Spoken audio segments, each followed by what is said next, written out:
In 2010, the largest manhunt in modern British history was launched when Raoul Moat declared war on Northumbria police. For somebody to actively hunt a police officer, it's so sick. In just 1 week, the 37-year-old ex-con murdered and maimed in a vengeful rampage. You would have seen at least one policeman at any time, full body armour, gun, the lot. For 7 days, the former bouncer evaded over 500 officers. We had no idea where he was, and this man still had his gun. Sending a wave of terror through rural Northumberland. I thought, I'm sure to be next. At this rate, I was just petrified. But what caused this father of three to snap and embark on a deadly killing spree? There's really only one way it's going to end. I'm coming to get you. I'm not on the run. I am coming to get you.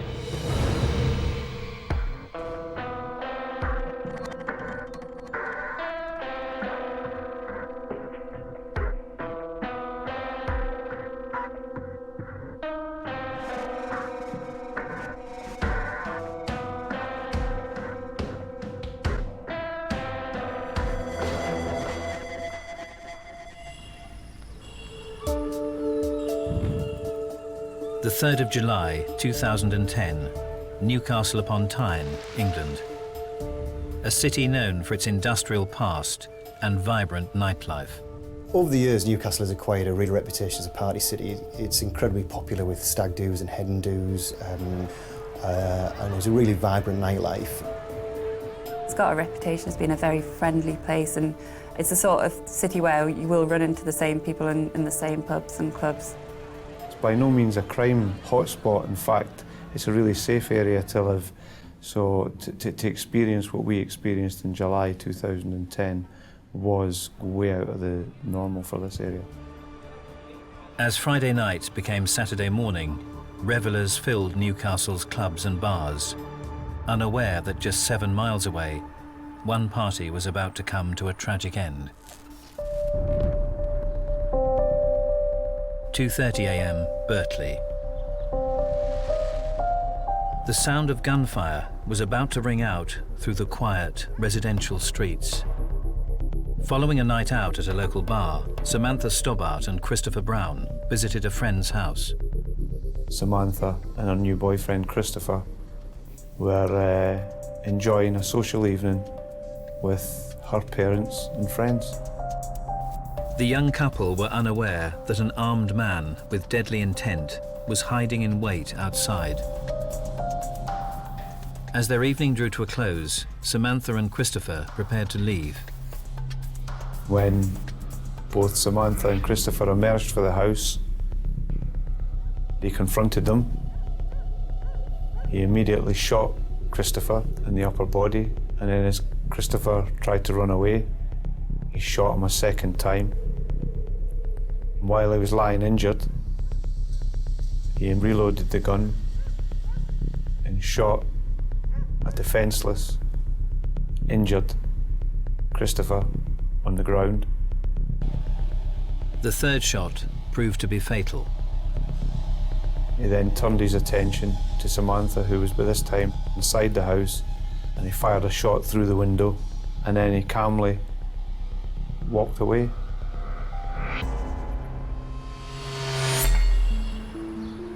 With one dead and another critically injured, local journalist Sophie Doughty was one of the first to report on the deadly spree. The 3rd of July in 2010 was a normal Saturday shift for us, or so we thought when we came in. We rang around the emergency services, got caught up with anything that had been happening overnight, and told us that there was an incident going on in Birtley. When police started releasing details, they described it as a domestic disturbance. When we got to the scene, local people were telling us that a man had been released from prison, come out there, shot his ex-girlfriend and shot her new partner. As the morning wore on, we were asking people, do you know who her ex-boyfriend was? And the name Raoul Moat was mentioned.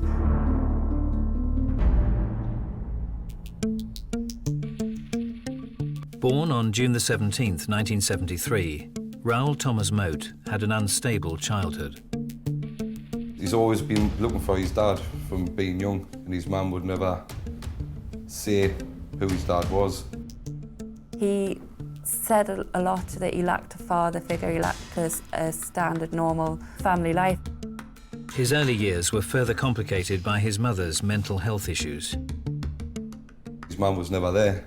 He was always living with his gran. She used to show him all like the good qualities of life and look after him. He idolised her, and that was his main big happy zone. His mother remarried in 1986, and Raoul Moat's teenage years were marked by a fractious relationship with his stepfather. The stepdad didn't like Raoul too much and used to be off with him all the time. I don't even think that his mum was really looking after him too well either.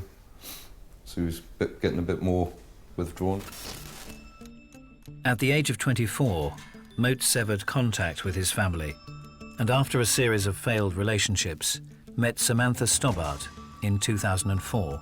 The one thing that Raoul Moat was desperate to have was a stable family life. The one thing he didn't have as a child. And this he thought he would get with Samantha Stobbart.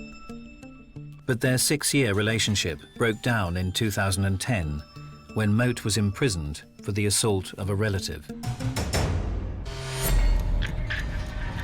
The 1st of July 2010, 11 a.m. Her Majesty's Prison, Durham.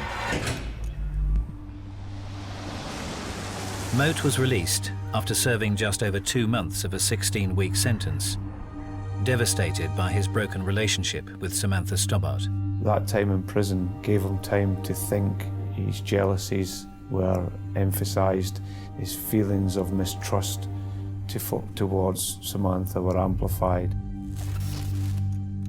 Immediately after being granted his freedom, he began to meticulously gather supplies for an attack and armed himself with a sawn-off shotgun, modifying the ammunition to make it even more lethal. A normal shotgun cartridge would contain an amount of ball bearings on top of the explosive charge. Moat removed a portion of those ball bearings and packed in smaller items of metal in there. And I guess his mindset behind that was to cause maximum damage. At 2:40 a.m. on the 3rd of July, just 48 hours after his release, Moat put his plan into action, gunning down his ex-girlfriend Samantha Stobbart and her new partner, Christopher Brown. On the surface, a vengeful attack by a jilted lover, but deep down, a festering resentment remained, and Raoul Moat's bloody spree was just beginning. Lost everything through you. I'm coming to get you. I'm not on the run. I am coming to get you.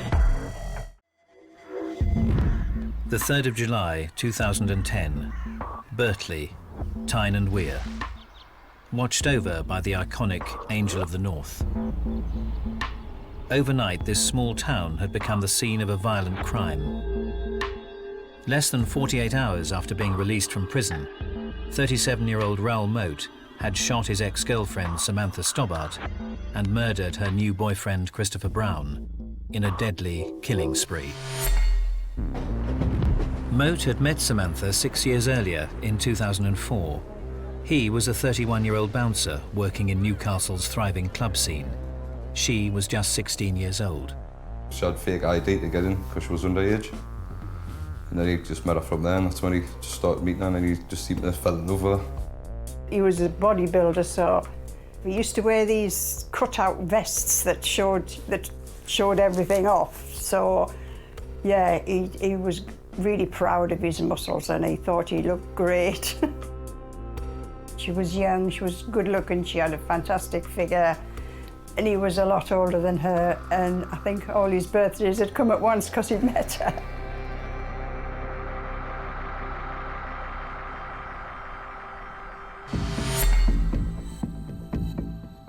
After 6 years together, Samantha gave birth to a baby girl, and Moat became a father once more, having also won custody of 2 daughters from a previous relationship. I think being a father was very important to Raoul. It was something that he aspired. He aspired to be a good father. He had children from previous relationships to Samantha, and things hadn't worked out there. He hadn't achieved the perfect family. He had difficult, fractious relationships with girlfriends. He had difficult relationships with his children. and he had an incredibly difficult relationship with Samantha Stobbart. He was a big character, he was a big figure, he was intimidating. Moat has admitted to domestic violence in previous relationships, specifically with Sam Stobbart.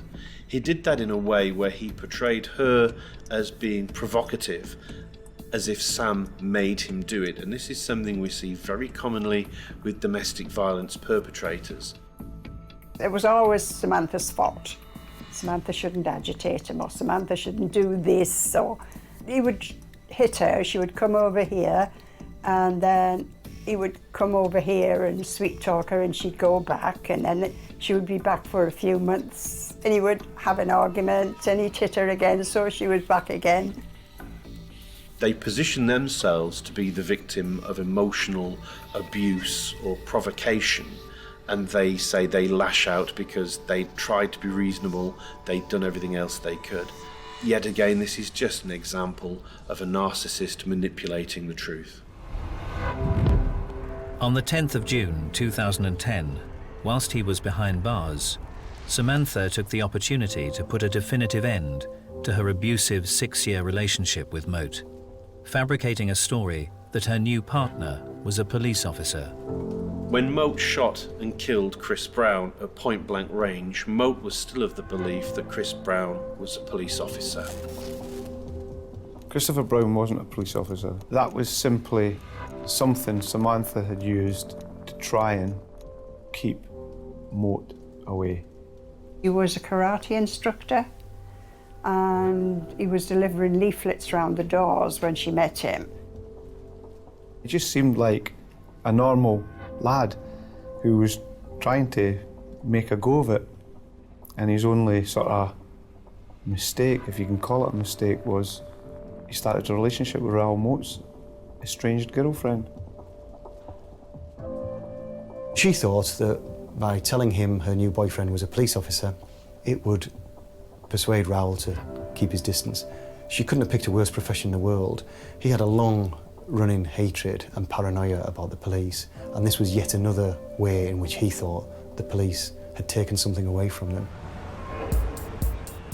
Moat had a history of dealings with Northumbria police. The vendetta he thought the Northumbria police had against him stretched back many, many years, largely based on fairly minor incidents. The police were always pulling him over for the slightest thing, and he was just absolutely sick of it. He says, every time I pull into a petrol station and there's a policeman there, they stop us. Or they would just pull him over, they'd check his fuel, they'd check his tyres. It was just like a non-stop harassment, so he was always on edge. He became very paranoid about the police. His house had CCTV cameras around it. He recorded all his phone calls with social services and with the police. He blamed them for his businesses going bust.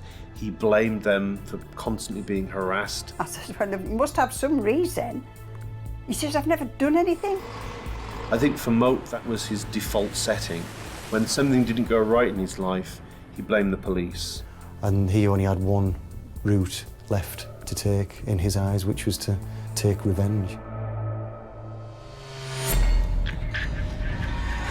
29 minutes past midnight, July the 4th, less than 24 hours after the shootings in Birtley, Raoul Moat made a chilling phone call to the communications centre at Northumbria Police Headquarters. Hello there, this is the gunman from Birtley last night. My name is Raoul Moat. What I'm phoning about is to tell you exactly why I've done what I've done, right? Now, my girlfriend has been having an affair behind my back with one of your officers, this gentleman that I shot last night. Northumbria Police had received one phone call from Raoul Moat, effectively making full admissions to shooting Christopher Brown, admissions to shooting Samantha, but more worryingly and sinister, declaring an effective war, if you like, on Northumbria police officers. And you police have took too much off me over the years. I'm coming to get you. I'm not on the run. I am coming to get you. I've lost everything through you, right? Just won't leave us alone, right? Because I am hunting for officers now. Earlier that evening, Traffic officer PC David Rathband was starting his late shift, with the force under heightened alert for the spree gunman from the previous night. David was a very proactive police officer. He completely understood the job. It's what he wanted to do. It was his calling, I think.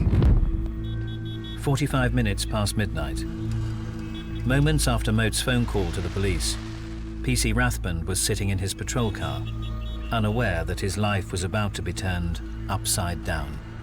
David had decided to sit up on the A1, one of his favourite stopping points, to sit up somewhere where it's very busy, where there's a high volume of traffic coming past, and waiting. That's what it all comes down to, playing the waiting game. Then maybe that opportunity for that vehicle, that one vehicle you're looking for, will come past. Unfortunately for David, that night it did. PC Rathband was unaware Moat had changed vehicles and was now travelling in a black Lexus. The vehicle he was expecting or hoping to see had been dumped earlier on that day. That intelligence hadn't got out yet. And so David was effectively sat there waiting, looking for something that wasn't going to come past.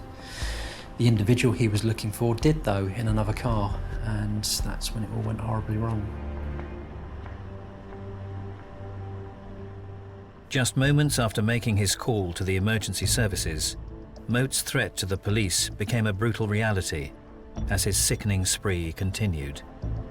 Moat, it transpires, drives past and sees David sat in his police car on his own, and decides to stop just on the on-slip for the motorway.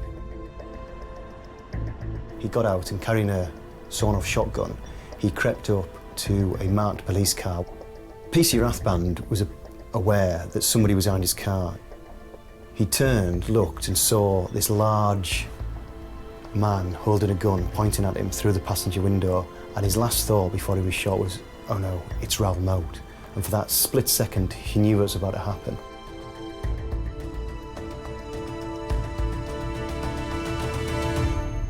David had been horrifically injured. He'd been shot twice in the face.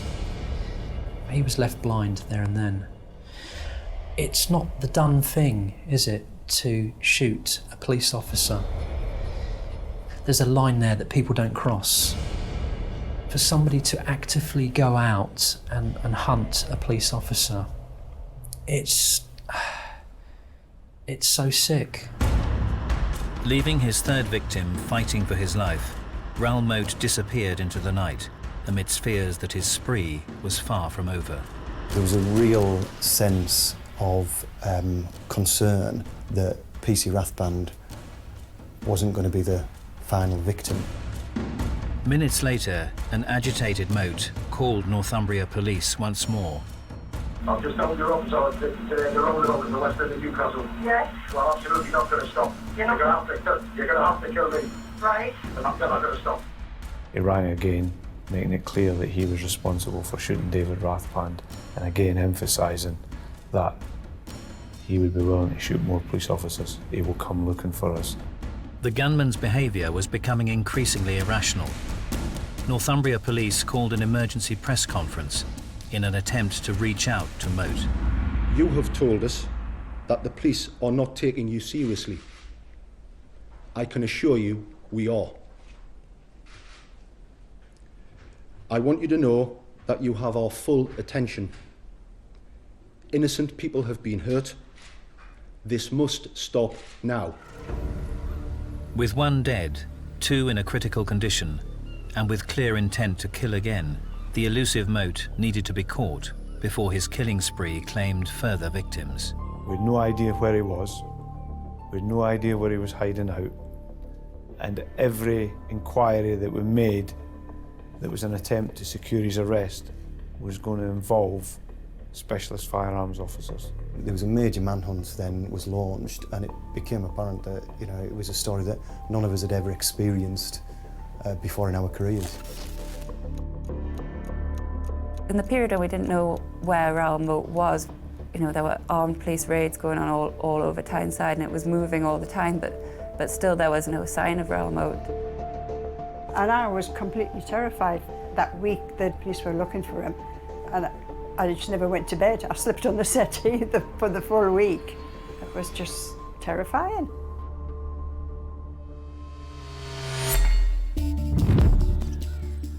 Less than 24 hours after the shooting of PC Rathband, an unexpected twist emerged, and Moat's ruthless spree threatened to escalate further.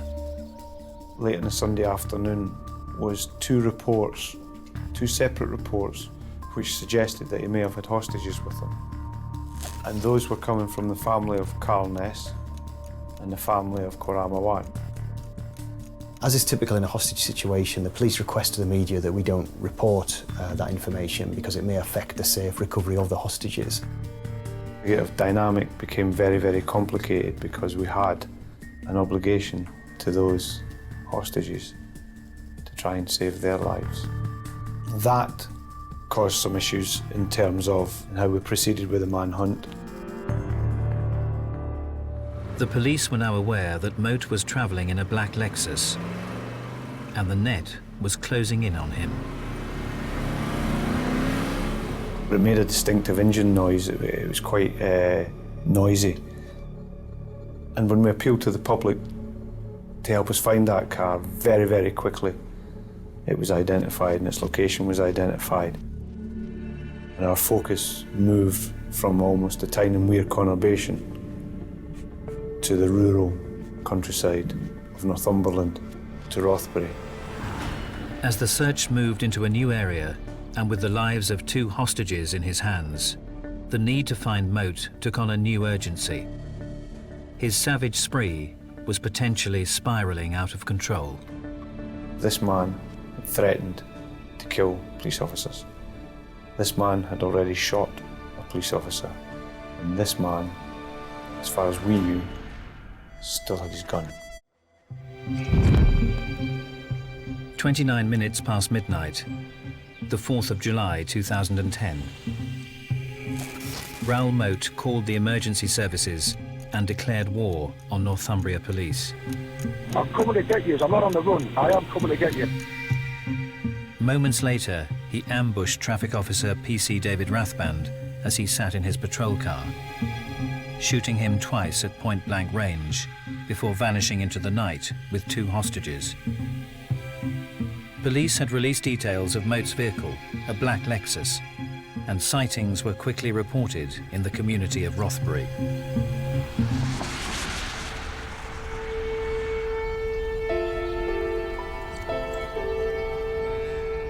Less than an hour outside of Newcastle, this small market town sits in the rolling hills of Northumberland. If you drive north from Newcastle, Rothbury's the first nice place you come to. It's everyone's idea of a little village in the hills. It's quite quaint, everybody knows everybody else. It's a really tight community. It's just a lovely, wonderful place, and it's just beautiful. But Rothbury was about to become the focus of the world's attention. Until the police car rolled up the street, it was just an ordinary day, and I think the last thing we expected was to have anything to do with the whole Moat saga at all. On the morning of the 6th of July, 3 days after Moat's spree had begun, the black Lexus was found abandoned in a local car park. Just got to the office and I got a phone call to say, Raoul Moat's car's been found in Rothbury, get here now. I just thought, oh my God, this is big, this is huge, this is something that's never happened before in our paper's history. The hunt for the gunman and his hostages intensified as police resources poured into the immediate area. When it first started, if you look down here, you would have seen at least one policeman at any time, full body armour, gun, the lot. The manhunt would soon reach unprecedented levels, involving over 500 officers. A 2-mile exclusion zone was set up in the Rothbury area. Anything that involved a sighting or any arrest of Raoul Moat was going to involve the use of armed police officers. There was no other way to do it. With the police on high alert for a potential hostage standoff, the story was about to take an unexpected turn.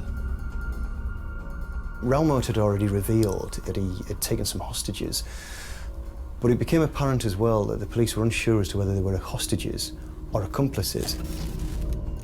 Carl Ness and Karam Awan were in fact in collusion with Moat. They had each delivered 2 messages to their families. One appeared to be a genuine hostage letter, but the second was a note explaining that they were actually in the safe hands of their friend, Raoul Moat. Their concerned families submitted these letters to the police. While we were quickly trying to get our resources moved, Moat was able to melt into the countryside, whereas Ness and Awan tried to make their escape along the open road. The police helicopter was very quickly above them. One police car drove past them with an officer in to possibly identify them. Once he did that, he radioed to colleagues who followed in a second police car, unmarked, to throw a thunder flash at their feet. This momentarily stunned them, and other officers came out and arrested them at gunpoint. With Ness and Awan in custody, the full extent of their involvement in Moat's spree started to become clear. Raoul Moat and Carl Ness were close friends, Awan less so, but they went with him on his exercise of revenge and murder. They drove him around on the night that he shot PC Rathband. Carl Ness was with him and drove him to Samantha Stobbart's house. So there's no doubt that they were fully involved. Footage emerged that revealed the movements of Moat and his accomplices before and during his spree. They're caught on CCTV, buying him things from Tesco and places. They even, to them it seemed like a bit of an adventure. They were buying like barbecue sauce and all sorts of everyday items to help Moat. But what led 2 men to assist Raoul Moat in his vengeful rampage? He was highly manipulative. He was able to make people feel as if they were in the wrong, as if they'd wronged him, and that gave him leverage and purchase to get other people to do what he wanted them to do. They were very unusual characters in this because they didn't seem to gain anything other than, in a way, looking up to Moat. They wanted to impress him. They were more than willing to help him carry out these horrific acts, and there was nothing in it for them. Carl Ness, a bodybuilder and former nightclub doorman, had known Moat for several years, having also worked as a bouncer in Newcastle. During Moat's incarceration, Ness had been in regular contact with Moat through prison visits and telephone calls. But one conversation was really interesting in that he asked Ness to get a particular individual to visit him while he was in prison, because he was an individual who could get him what he described was a car with 6 wheels. And when we looked at the people involved, my only explanation for a car with 6 wheels is a gun and the associated ammunition.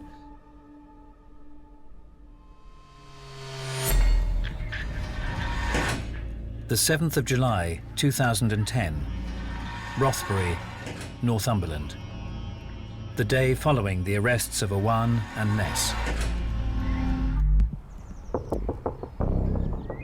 With Moat still at large, police discovered a makeshift campsite where he'd been hiding out. Amongst the debris, a disturbing message from Moat was found, forcing the police to take urgent action.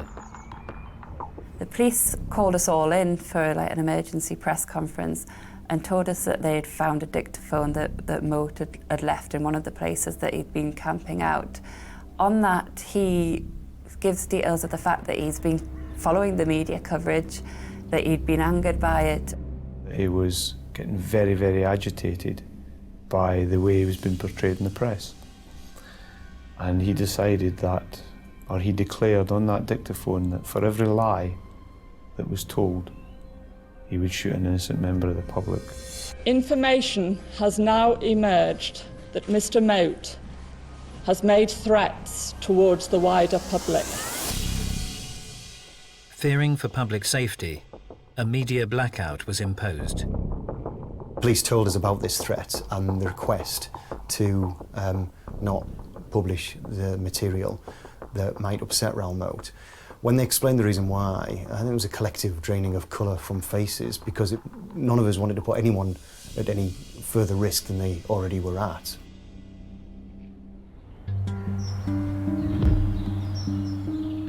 The 8th of July, 2 days after the arrest of Ness and Awan, and Moat was still on the run.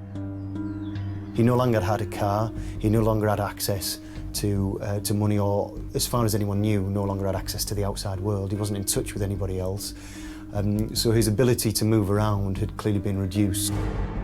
But how was this former nightclub bouncer evading capture in the Northumbrian wilderness? We knew he had a love of Rothbury. He holidayed frequently in Rothbury. He enjoyed camping. It was an area that was familiar to him. We actually spoke to an ex-girlfriend of his who lived in the village. He used to go fishing there. He knew the area, so he knew what he was doing. You always feel more comfortable in an environment that you're familiar with. You know, you can relax, get in tune, take stock, and make a plan from there. Despite the 2-mile exclusion zones set up by the police, the challenging terrain provided Moat with plenty of opportunities to remain invisible. It's quite rugged terrain. There's lots of farms, there's lots of fields. There's probably lots of places that you could hide out that a lot of people wouldn't know about. If you look at the amount of forest round here, that's a great place to be straight away, because the helicopter can't see you, the police can't see you. There's a mnemonic we use when we're looking at hides, and that mnemonic is bliss. And the B stands for blends. You've got to look at a place and you want to try and blend in with your natural environment. The L stands for low. When people are looking for you, there's almost like a natural tendency to just look at eye level. The I is irregular. Make it irregular. Stay away from straight lines.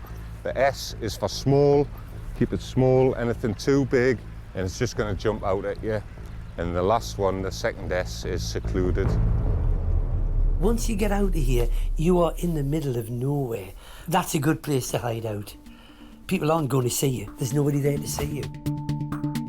As the police search continued, with no reported sightings of Moat, tension in the Rothbury area was rising. People were scared. Everyone was conscious that there was an armed and dangerous man on the loose. Rumours were rife, and fears were growing that the gunman could even be living amongst them. There were rumours that Raoul Moat had gone into the centre of the village during the manhunt.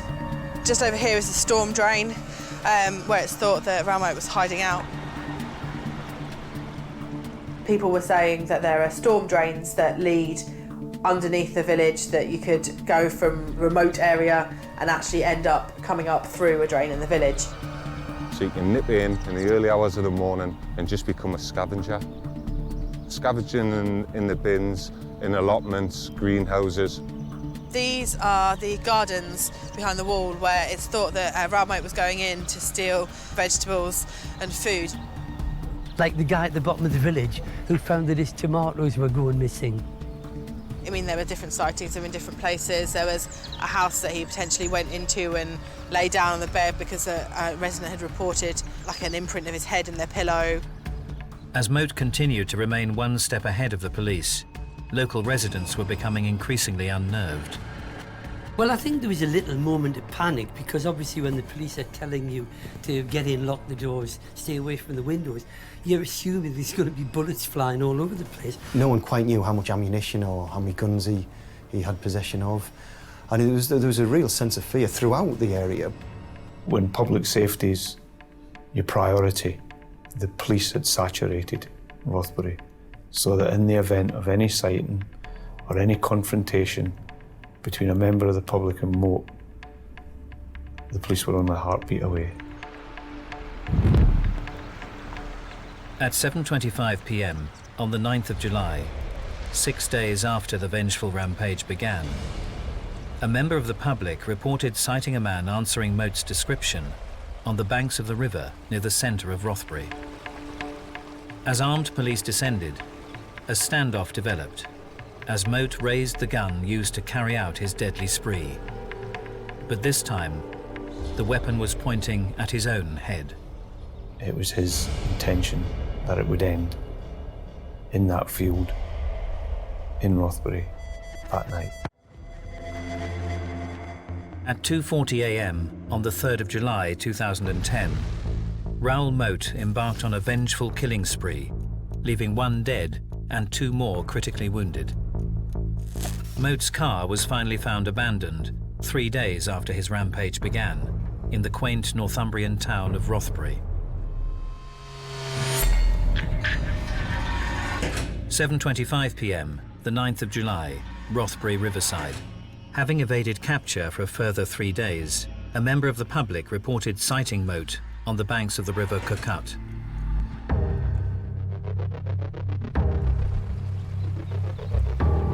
Reports came through that he'd finally been cornered in an area on the edge of Rothbury town centre. Press and public were immediately cleared from the area as armed police descended on the scene. Ladies and gentlemen, for your own safety, I need you to move back. Move back. Raoul Moat was just in front of the tree over there. Police were kind of on this road here. Being local, we knew straight away where it was, and we knew he wasn't going to get away. He sunk to his knees, put the gun to his head, and the next final hours of Moat's life were played out on the riverbank. As the standoff between police and Raoul Moat unfolded, the nation was captivated by rolling 24-hour news. It was a waiting game during the hours where there was a standoff between Moat and the police. It was live on every news channel that there was. And as journalists at the newspaper, all we could do was watch and wait. Just being glued to the television at night and waiting for things to happen. The whole world seemed to be transfixed on what was happening in Rothbury. That whole process of getting him to surrender was happening, and it went on and on. This is where the standoff took place. It was around this area here. It's where Raoul Moat was with the gun underneath him. Our armed officers, our negotiators were there for the long haul. Behind the scenes, police had been analysing Moat's behaviour throughout the spree, preparing for every eventuality. Because Moat had made contact with us a couple of times on telephone, there was always the likelihood that we were going to confront him face to face. So a team of negotiators had been working all week for that eventuality. They knew his background, they knew what made him tick, and they knew what annoyed him.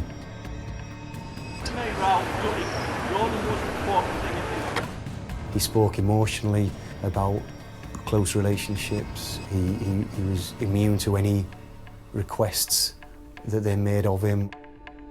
And start trying to persuade him that killing himself was not the only option. After 6 hours of negotiation, the mood of the stalemate changed as Moat became increasingly agitated. Couldn't really see what was happening, but you could hear that there was a commotion. At that point, it was clear to everybody present that he had made his mind up, that he was ready to finish the whole episode. The police attempted to incapacitate Moat with a shotgun-style taser. At about 1:15 in the morning, about 6 hours now after the standoff had started, there were a couple of sounds which clearly sounded like gunshots, and there were a couple of shouts. It wasn't quite clear at that point, as the story broke, as to what had happened. Was it Moat committing suicide? Was it the police trying to take action? At approximately 1:15 a.m, almost immediately after the police tasers were discharged, Raoul Moat fired the final shot of his killing spree. Shortly after, an ambulance crew took him to Newcastle General Infirmary, and shortly after his arrival there, it became known that he was actually dead, and he'd taken his own life with the shotgun that he'd had with him throughout that week. After the biggest British manhunt of a generation, involving over 500 police officers and costing Northumbria Police in excess of £1 million, Raoul Moat's ruthless rampage was finally over. With him, it seemed as though it had come to a point where he didn't have anything. And when you get to that point, when you start feeling like that, then there's really only one way it's going to end. And he had actually said to the negotiators that it was his intention that it would end in that field in Rothbury that night. Once you come out of an environment like this, particularly on your own, it gives you a lot of time to self-reflect. Come the end of it, I think because he'd been out for 3 days in a while, I think he kind of thought hard about what he's done and who he's let down, including himself. And I think that's why it ended the way it did. I think it had finally come to it, and he just hit the point of no return. In the wake of Moat's bloody violence, one question remained. What drove the former bouncer and bodybuilder to commit these terrible crimes? Moat was an individual who could not cope with all of the things that were happening to him that were going wrong. And there often tends to be a triggering event, something that happens in the immediacy that they can't cope with, that tends to push them over the edge. Jealousy, pure jealousy, that I think he's done it. Jealousy that he couldn't have Samantha, so he's going to make sure nobody else had her. He couldn't change his situation with Stobart. There was nothing he could do to win her back. She'd replaced him with what he was fearful of was a better man. He didn't want to go quietly. He thought, if I'm going to lose everything, I want everyone to know that. I want to get revenge on people that have wronged me, but also I don't want them to forget me. I'm not just going to walk away. I'm going to make people notice me. And that's the key hallmark of spree killers with narcissistic backgrounds.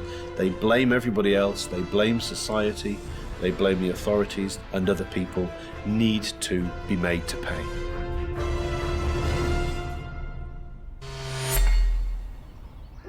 The 29th of February 2012, 19 months after the devastating spree.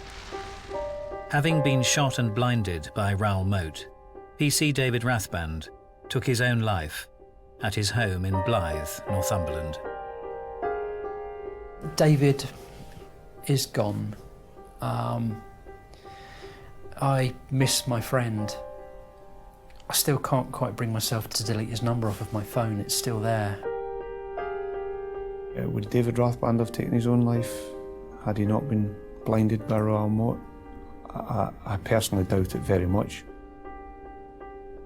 Samantha Stobart still bears the scars, and I'm sure she probably finds it difficult to move on. And Christopher Brown lost his life. Christopher's mum, Sally, feels like her son is a forgotten one here, and I tend to agree with her. On the 11th of March 2011, Moat's accomplices, Carl Ness and Karama Wan, were convicted of the attempted murder of PC David Rathband and conspiracy to murder police officers. Ness was also convicted of the murder of Christopher Brown.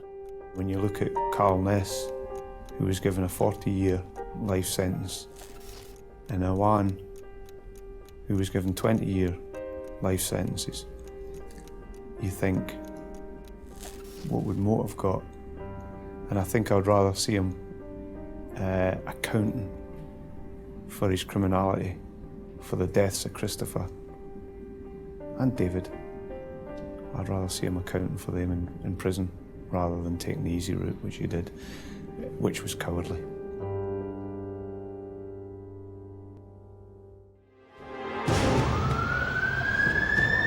In April 1999, during a 2-week rampage, 22-year-old David Copeland embarked on a murderous campaign to maim and kill on the streets of London.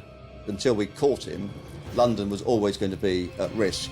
As the clock ticked, the body count rose. The effect of the explosion would be even more devastating than the other two attacks. And with it the question, why did someone so young wage a killing spree against the capital? When a second device goes off almost exactly a week later, then you do quickly start thinking, is there a link? Because he fundamentally hated anybody who wasn't him, he wouldn't run out of victims to target. Using the killer's own words, could you please explain to me, when you made these devices, what your intent was? We find out why. Murder, mayhem, chaos, damage, get on the news. Top story, really.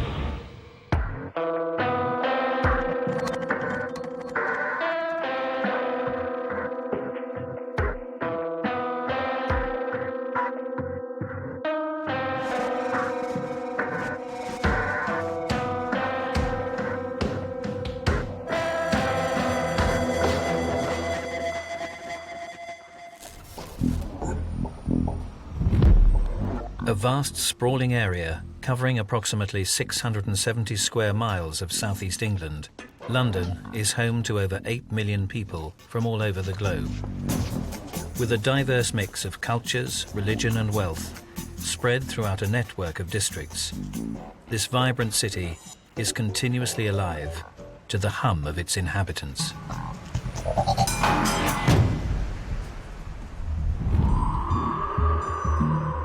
But during the afternoon of the 30th of April 1999, the buzz of London's lively Soho district was about to be silenced.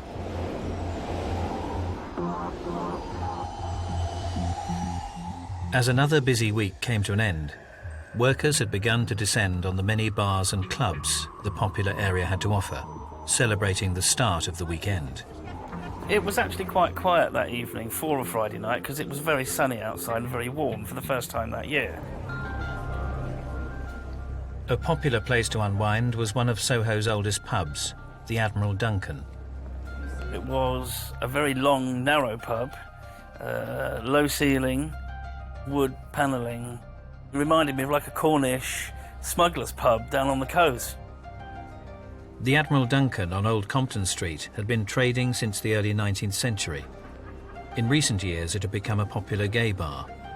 Small and intimate, it was known for its friendly and welcoming atmosphere and would often fill up with drinkers early on a Friday afternoon.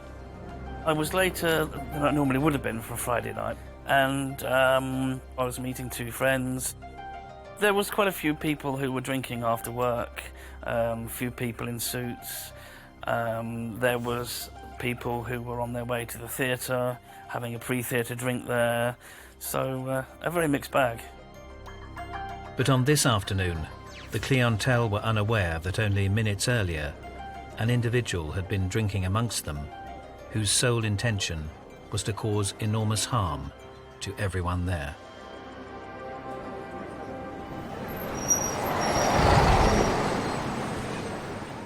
"6:35 p.m. Inside the Admiral Duncan, a black bag lay at the feet of those drinking at the bar. It had been placed approximately 20 minutes earlier. I actually stood right at the back of the pub, which was my usual sort of bolt hole, just beside the jukebox. And Robbie Williams' Millennium, that had just started. It only lasted for about 6 or 7 bars when the bomb exploded.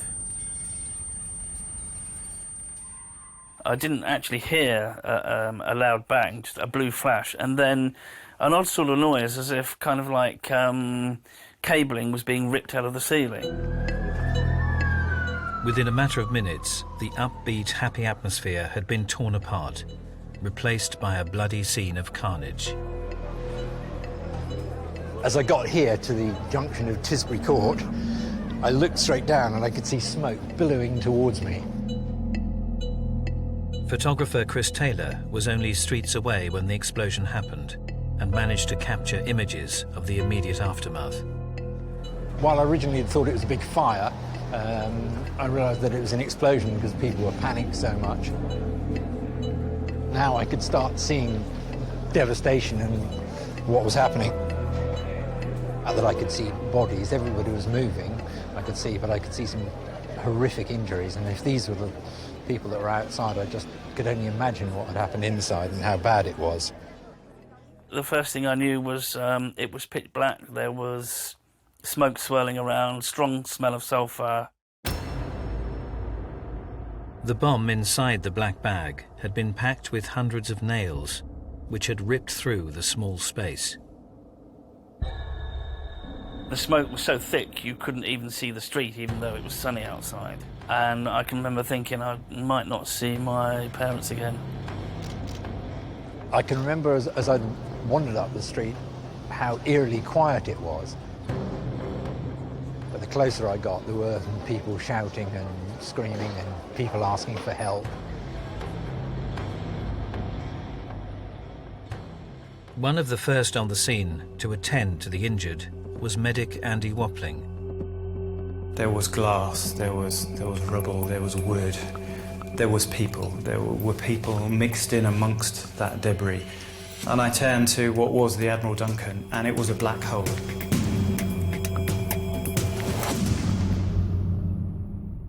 Three people were killed by the explosion, including a woman who was 4 months pregnant at the time. 4 lost limbs, and 70 others were injured.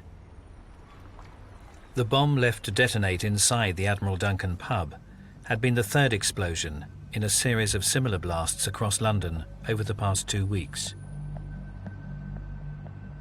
The devices were all made exactly the same. The explosives, the nails, the plastic box, the holdall, the timing mechanism of the clock, it's all exactly the same. In a hotel room just a few miles away, the man responsible for building and planting all 3 bombs turned on the TV. 22-year-old David Copeland watched as the news channels reported live on the chaos caused by his devastating spree. Because he fundamentally hated anybody who wasn't him, he wouldn't run out of victims to target, and he would keep going until he got caught. During 2 weeks in April 1999, London's emergency services were put to the test as a ruthless spree killer sent a wave of terror through the nation's capital. 3 massive explosions in 3 different locations ripped through the city's streets, injuring over 100 people and tragically killing 3 others. The devastating bombs were the work of just one man, 22-year-old David Copeland. But why had someone so young masterminded such a ruthless killing spree, designed to kill and maim, spreading fear and panic across London? Could you tell me, please, why? I knew that people would be hurt, people would be killed, but I had to do it. I just wanted to ease my mind. I just had to do it. It's my destiny. On the 15th of May 1976, David Copeland was born in the West London suburb of Hanworth. The middle child of 3 brothers, he was noticeably different from his siblings, being significantly smaller than both, causing an early inferiority complex.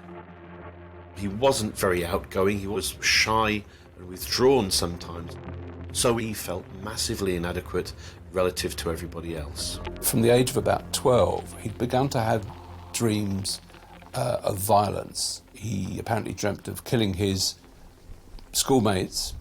He also dreamt of coming back reincarnated as an SS officer.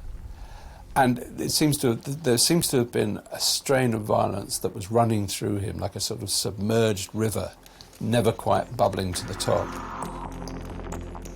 We do know that nobody at the school had any memory of him at all. He made absolutely no impression on the school or on the staff. I think it's possibly safe to say that because he was such a nondescript individual who didn't stand out in any way to his peers and his teachers, perhaps that's a sign that he was truly a blank slate. Still small in stature and with few friends to protect him, Copeland remained a shy and reclusive student, marking him out for bullying. With no one to confide in, his festering inner thoughts remained largely undiscovered. He was an individual who didn't explode and erupt that other people could see, but he harboured that resentment and anger, and that fueled his fantasies into the extreme direction they took. The 17th of April 1999, 11 a.m. Farnborough, Hampshire. 7 hours before the deadly spree began, in his bedsit, 22-year-old David Copeland completed the final stages in the construction of a 4-inch pipe bomb. Up to 1,500 nails had been put in the bomb, turning it into a lethal concoction. What did that mean to you for putting nails in the bomb? It meant to smash windows out, stick into people, maim people, kill people. With the target in mind and the device fully prepared, Copeland placed it in a black bag and cycled the 1.5 miles to Farnborough station. There he boarded the first train to London. 3 p.m. Having arrived at Clapham Junction, Copeland hailed a taxi and headed to his intended target, the district of Brixton. So this is where David Copeland first arrived by taxi, and after being dropped off, he decides where he's going to go, and then he walks off in the area over here. Brixton market on a Saturday afternoon is busy, lots of people there. It's also a main thoroughfare going into central London. Copeland spent some time in the area looking for the perfect spot in which to plant his deadly weapon. His intention, to create maximum carnage. The timer was set for 5:25 p.m. This would mark the beginning of a killing spree that he hoped would spread fear and panic across the city of London. And the bit you have to keep emphasising is that it's over his back and it's armed and it's ready to explode. 4:50 p.m. With the bomb armed, Copeland placed the bag outside a supermarket. As the countdown began, he left the scene, buoyed by the impending devastation that was about to be unleashed. So after Copeland had left the device in the bag here, he walks off. The bag is now here for some minutes. But Copeland hadn't accounted for the inquisitive nature of those walking by the unattended bag. Someone came along, probably not concerned there was anything dangerous in the bag, but probably hopeful there was something valuable in the bag, and so they moved it. They cross over Electric Avenue, still got the bag, and he puts the bag down here. A number of passing people saw the bag and investigated it. In fact, at one point, someone took the bomb out of the bag and put it down. The lethal weapon was now located amongst some packing materials on the side of the street. So sitting on the pallet now is a plastic box containing explosives, batteries, a clock, and large quantity of nails.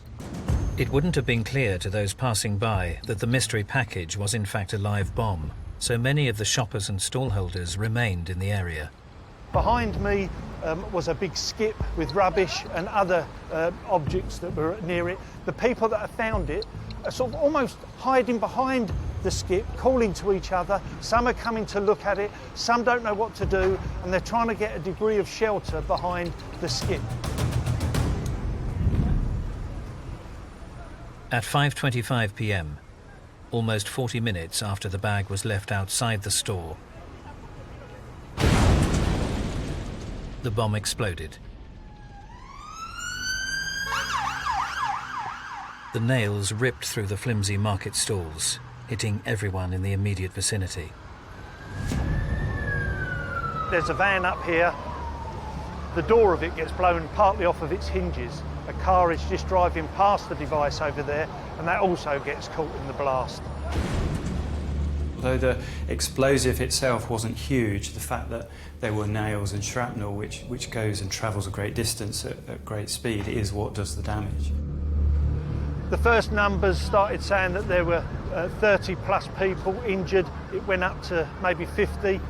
Although no one had been killed, 48 were injured in the blast.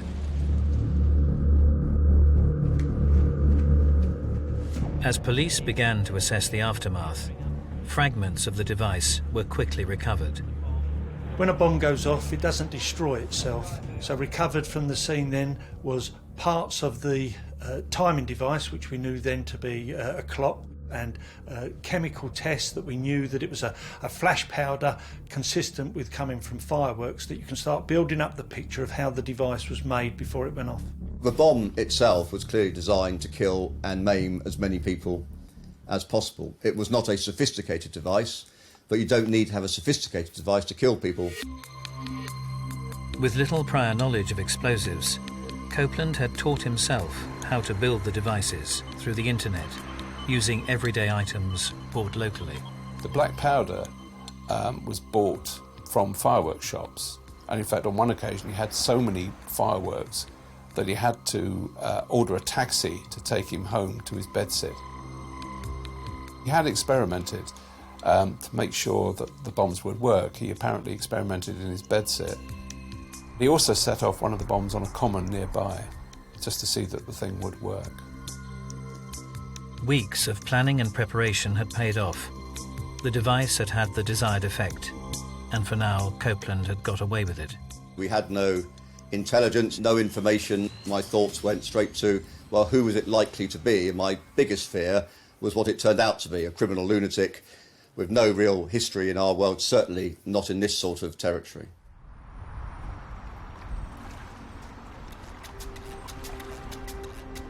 Several years before planting that horrific first bomb in Brixton Market, a teenage David Copeland had become increasingly isolated from those around him. At school, he failed to form any lasting relationships, preferring to spend his time as an invisible pupil, left to his own devices. Few would ever take any notice of him. At the age of 17 or 18, he was drinking and taking drugs, drifting through jobs. He didn't have a lasting relationship. He used prostitutes. Life, by his view, was tough. By late 1995, an increasingly isolated Copeland was getting out of control. His drinking had increased, and he started to take a variety of drugs, including cocaine, crack and heroin. Unable to commit, Copeland drifted from job to job. Each new job he failed at strengthened a twisted sense of resentment towards the immigrant communities who he believed were stealing the best positions. I think the British people have a right to special claims. You know, the British people didn't ask these people over. They were brought over for the main reason is cheap labour. And then every white man now and woman has to work for cheap labour. He's floundering at life while his friends and people who don't deserve to be as happy as him are clearly doing much better. The 18th of April, 1999. In the immediate aftermath of the explosion that had ripped through the busy Brixton Market, police had begun a massive hunt to catch whoever had planned and prepared the device. People were clearly scared, but unsure of exactly what this was. The pressure on the service to catch the right person as quickly as possible is hard to describe. It was immense and it was intense. Police today were maintaining a high profile in Brixton, asking anyone who may have been in the area on Saturday if they saw anything suspicious. Electric Avenue and Brixton are flooded with police officers who have a questionnaire. Were you here? Did you see anything? To try and jog people's memories. This guy clearly had been around for a bit. He must have been, to work out where he was going to place the bomb. He may well have made visits beforehand, and we may well have him captured on CCTV. This borough had one of the best CCTV monitoring systems in London. There were 26 cameras operating on that afternoon in the Brixton area. They set up teams of police officers to go through the CCTV on a 24-hour basis, continuously. Throughout the week, the police investigation crawled forward as specialist officers painstakingly reviewed several hundred hours of recovered CCTV footage. In those days, it was physically recovering cassette tapes rather than relying on computer hard drives. So it was a big piece of work and a very big investigative line of inquiry. Eventually, a breakthrough was made. What emerged 5 days later, on the 23rd, was a very blurred image, which would eventually prove crucial. They spotted someone coming out of a tube station, going into a tube station with a bag, without a bag. It was an opportunity that clearly could be developed.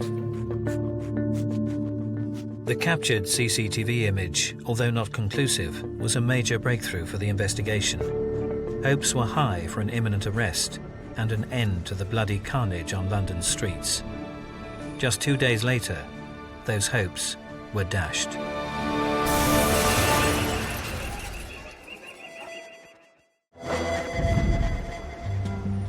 On the 17th of April 1999, at 5:25 p.m, a bomb exploded, ripping through a busy Saturday market in Brixton, London.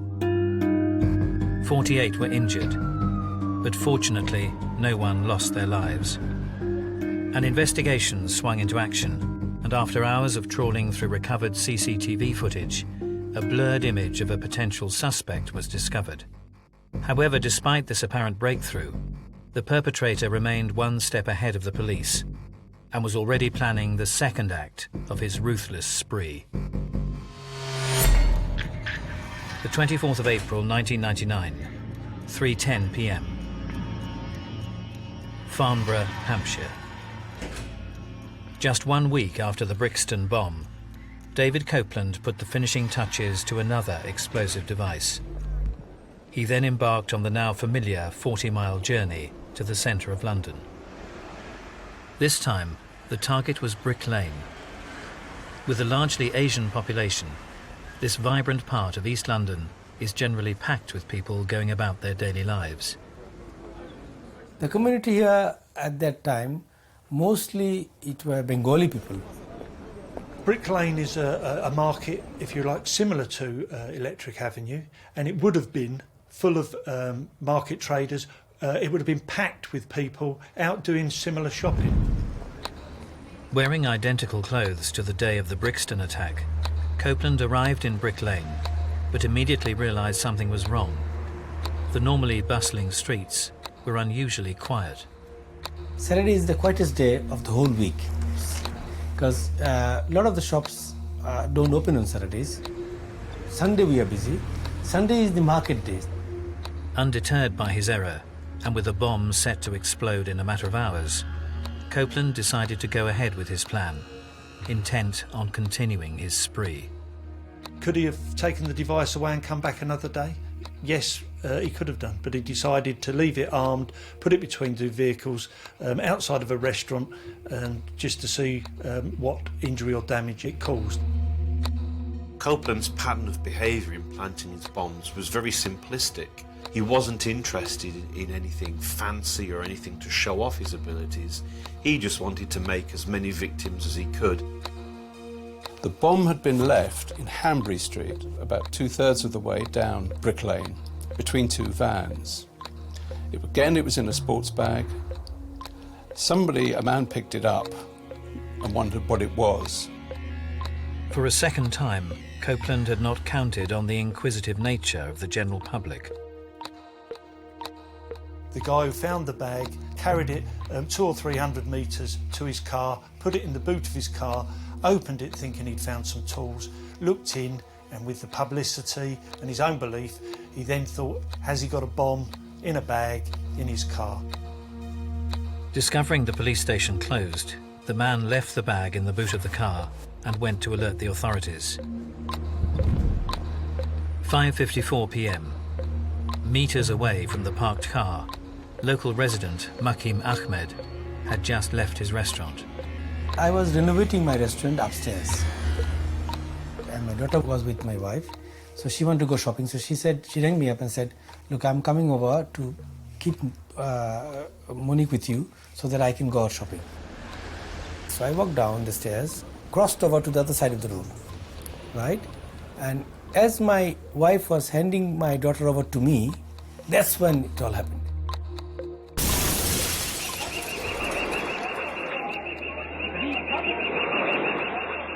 The sound was so horrendous, so big, I must have turned around to see what it was. But then for split seconds, I thought it must be an earthquake, because I fell down with my daughter, but I clung on to my daughter. And then I realized that it was a bomb, and I could see the bonnet of the car flying up in the air. As with the first bomb, this second device had been packed with nails. It injured a number of passers-by and damaged a number of shops. But it had none of the disruptive power that the first bomb had had. It was a big sound, it's a blast. It must have been heard miles. You know, the blast was very big. You know, how can I describe it? It's an awful sound, a deafening sound. But it all happened in split seconds. I remember driving into Brick Lane and you could see the smoke. There was a mistiness, a fogginess around the street where the smoke was lingering. There was confusion in the street, people crying, shouting, screaming, you know. And I can tell you that the nails travelled about at least 100, 200 feet right up behind us. You could see the nails, big nails. There wasn't the level of casualties that we'd seen in Brixton the previous week, fairly superficial injuries. Police didn't know what has happened. Nobody knew what really has happened, you see.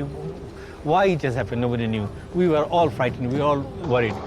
So there was a real anxiousness about this. You could feel it, you could sense it, that actually we were not out of the woods. This was a second attempt now. This was somebody very clearly on an agenda.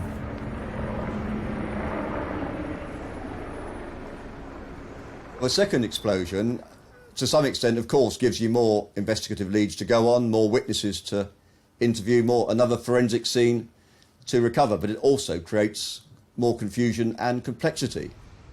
In the space of just 7 days, 2 similar bombs had exploded in 2 separate minority communities of London. Although no one had been killed, another 13 people had been injured in the Brick Lane blast, bringing the total to 61. Initially, the thought was, in regards to Electric Avenue, was it terrorism?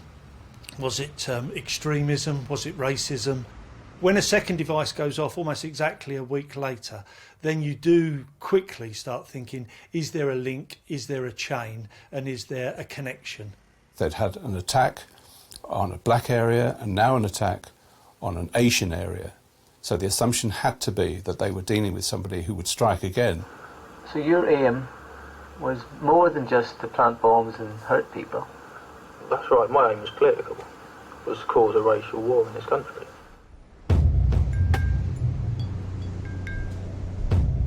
Two years earlier, in the late spring of 1997, David Copeland, now 20 years old, had finally managed to secure a solid job as an engineer's assistant with the London Underground. The job paid well, but the work had meant moving from the comfort of his family home in Yateley to a shabby, basic bedsit in the mixed-race community of Newham. Here, Copeland's increasingly racist views boiled over. He began to take interest in political groups. He started off with the British National Party. For the first time, Copeland finds a group of people who are like-minded to him. They share very similar extreme views, and we know that support groups, like-minded individuals with extreme views, can be very seductive. It can be a very strong reinforcer. Whilst attending meetings and activities for the BNP, Copeland became exposed to increasing amounts of far-right literature, including the Terrorist Handbook and the Turner Diaries. Turner Diaries was an American novel written by a white extremist, a supremacist, and it told about the main characters and protagonists, how they plant bombs and start race wars, and eventually the white race becomes supreme. I am a Nazi, I admit that. Yeah, I believe in what I believe in. Well, what do you believe in, son? National Socialist State. What does that mean? Well, it means the Aryan domination of the world. White race is the master race. Copeland's abhorrent racist views became increasingly affected by what he read, and the literature served to shape his impressionable mind with ever more radical views. He was able to develop the know-how to build very rudimentary but effective time-devised bombs, and this he began doing in his bedroom. By 1998, Copeland had become disillusioned and frustrated by the BNP. They were neither active enough for his liking, nor were they extreme enough. So he went to smaller groups that were more extreme. Copeland very quickly joins another extreme group, the National Socialist Movement, and this was an underground group of right-wing extremists and white supremacists who believed that action and terrorism was the way to succeed with their political views. Here, Copeland is said to have flourished with the like-minded members, and before long he had made inquiries with his superiors at the party about progressing through the ranks. Copeland's involvement was possibly the first time in his adult life that he'd been successful at something. On February the 25th, 1999, Copeland received a letter from the NSM. He had been promoted to unit leader for Hampshire and Wiltshire. So he moved from group to group, becoming more extreme, lesser known but perhaps more dangerous groups, and he still wasn't satisfied. He took the decision to go it alone. He was essentially a loner. Although he'd achieved a modicum of success in his views and membership of the extreme parties, he wasn't naturally a sociable person. He wasn't a team player. And he felt the need, possibly out of a need for security, to fall back to being a lone wolf operative. Just 7 weeks after receiving his promotion within the National Socialist Movement, Copeland would embark on his spree, planting the first bomb that exploded through Brixton Market. He built the bombs alone, he formed his plans alone, he went out alone, and he did the damage alone.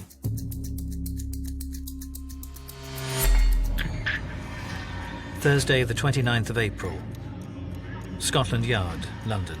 12 days after the first bomb exploded at Brixton Market, extensive work had been continuing on recovered CCTV footage.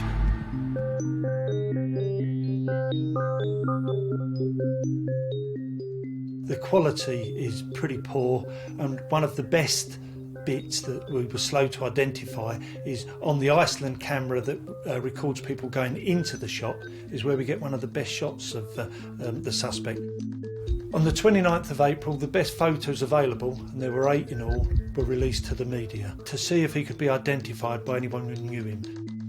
Police believed this was their man, a lone bomber attacking the minority communities of London.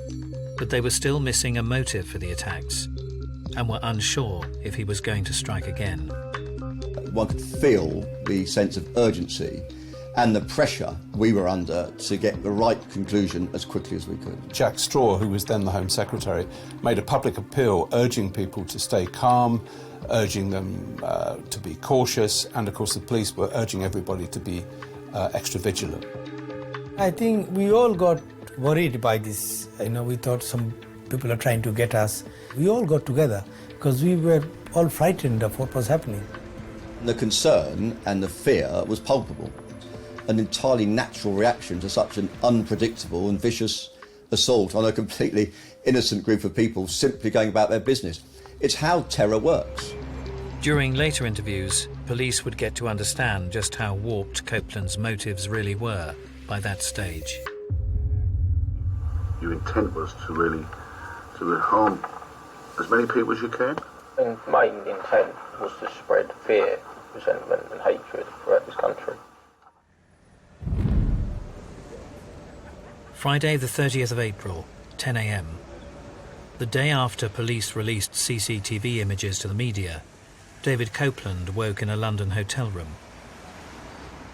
Having seen his image dominating the headlines and news bulletins, he knew his time was running out and had spent the night hurriedly preparing a third bomb. He possibly knew from the very first bomb that he planted that his days of bomb planting would be finite and limited, which explains why he tried to do as much as he could in as short time as possible. Meanwhile, the response from the released images had an almost immediate effect, and calls came flooding in. You can be overwhelmed with calls from members of the public trying to be really helpful.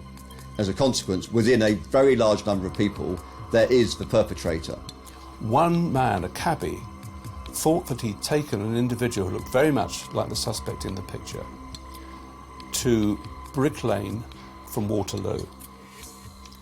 So the police began to look at CCTV at Waterloo to see if there was any sort of match.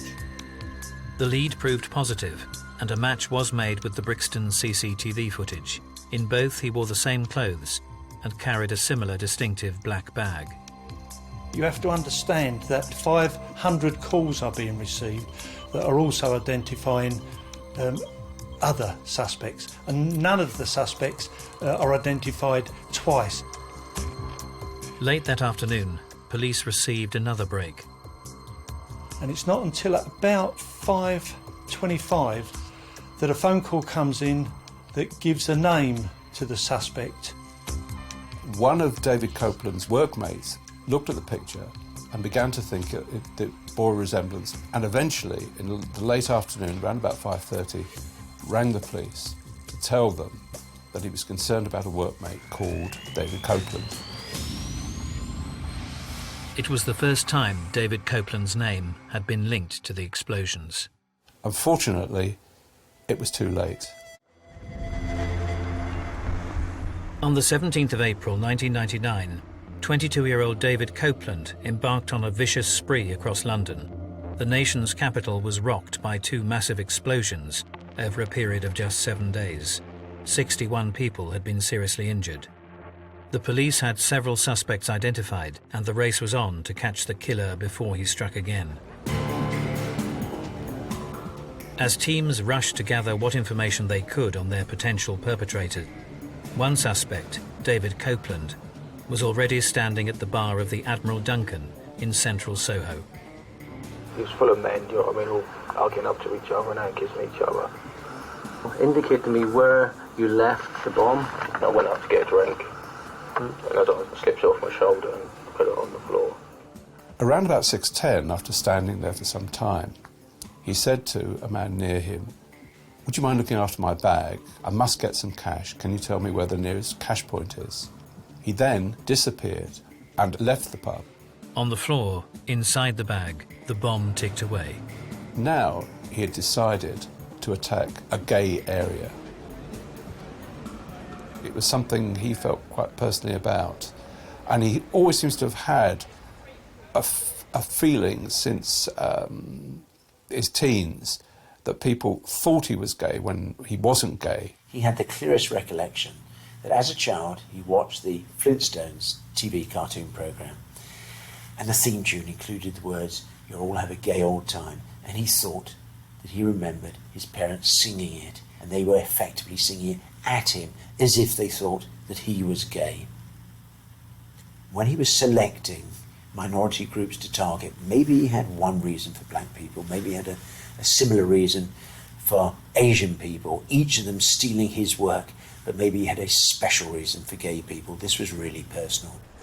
In a later interview, Copeland would attempt to justify his deep-rooted homophobia. So how does the gay people fit in with your political beliefs then? Because they're different, you know, I mean, they're wrong, they're perverted, they're degenerates. At 6:30 p.m, the bomb exploded.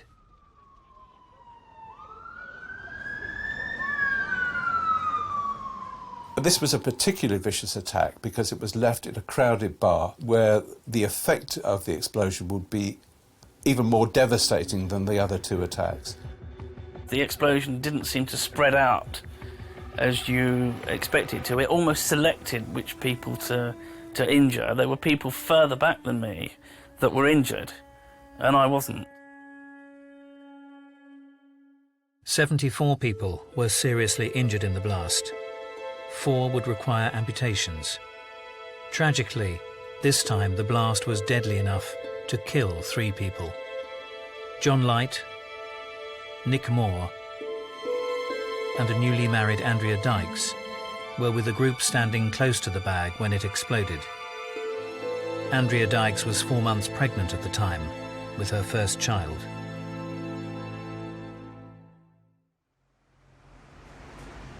By now, Copeland had returned to his hotel room to watch as the events unfolded on the news. He calmly left, boarded a train back to Farnborough, and retreated to his room on Sunnybank Road. Across the country, individual police teams were frantically following up leads on the named individuals fitting the profile of the suspect caught on CCTV. Among those on the list was Copeland. They decided very late that night to send a team of flying squad officers down there They surrounded the house where he lived in a bedsit. And what they found was an extraordinary room decorated with a large swastika, pictures, cuttings from the first 2 bombs plastered on the wall. He almost readily admits that he has been expecting them. He's the bomber, working alone, and it was as if it was just, he was waiting for it to happen.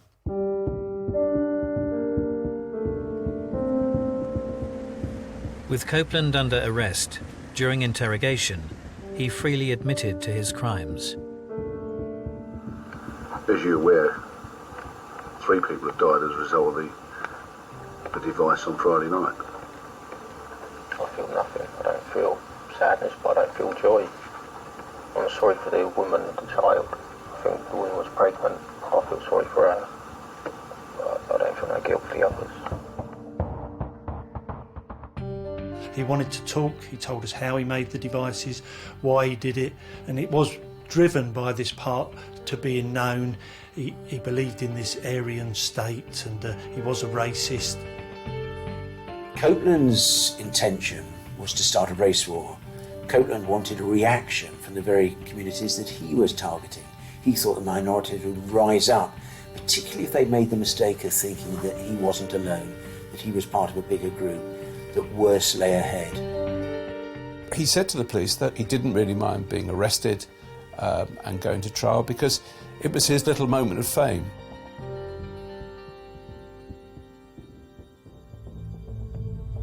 Before Copeland could be deemed fit to stand trial, assessments were made on the state of his mental health. Some believe that he showed very strong florid symptoms of schizophrenia, paranoid schizophrenia. Other psychiatrists thought there was more evidence there of long-term personality disorder, paranoid personality disorder, which is not a mental illness in the way that we would know it today. So lots of conflicting psychiatric evidence. Ultimately, it suggested that he was bad rather than mad, and that he was going to face the full penalty for his crimes. The trial to convict Copeland of murder and causing explosions began on the 5th of June 2000. I remember coming in on the first day of that court case, court number 1 at the Old Bailey, perhaps the most famous courtroom in the world, and there in the rows were the victims, 1 or 2 in wheelchairs, others with obvious injuries, packed rows of people who'd suffered because of it. On the 30th of June 2000, having lasted only 19 days, the trial was brought to a close. Copeland was convicted of 3 counts of murder and 3 of causing explosions. He received 6 life sentences. Copeland was found guilty of the crimes he committed. Insanity was not a defence, and he will be detained for at least another 40 years. Whether he can be rehabilitated and made safe is something completely different. There's nothing wrong with him whatsoever, other than he's a criminal, a terrorist and a killer.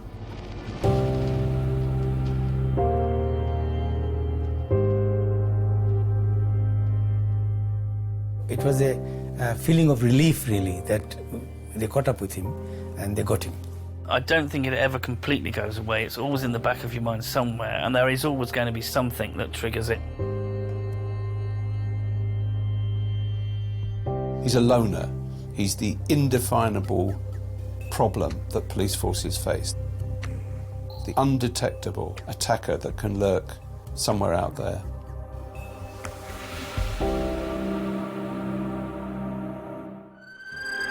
In August 1987, something in 27-year-old Michael Ryan snapped. As he walked towards the kiosk, he raised a gun and fired several shots through the glass, causing him to embark upon a devastating killing spree on the streets of his hometown of Hungerford. Police emergency. There's a gunman up here. He's going mad. He walked along and just shot people that he met. He gunned down friends. There were spent cartridges from the Kalashnikov on the ground. Neighbours. She was standing in her mum's kitchen saying, "I've been shot." And family. This is her son. And she says, "No, don't shoot me." As the clock ticked, he said, "Your dad's been shot and your mum's been shot." The body count rose. 16 killed, 16 injured. Nobody knew what was going on.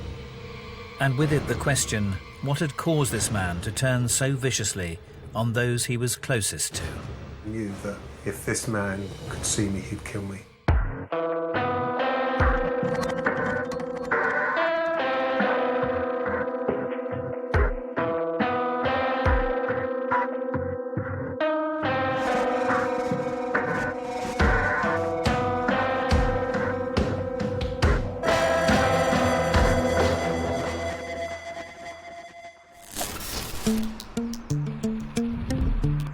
Hungerford, a small historic market town, sitting on the borders of southeast England and southwest England, has a history dating back to the early 10th century. Well, Hungerford is quite a small place, but friendly, a quiet market town. Growing up in Hungerford was a very close community. Everyone seemed to know one another. If you ran out of sugar, you just went to your next door neighbour, and if you had a problem, it was only a door knock away. Over the years, its population of almost 7,000 has lived a relatively peaceful existence. However, on one day in 1987, the calm of this commuter town was shattered. Suddenly, through the actions of just one man, this sleepy town became headline news across the globe.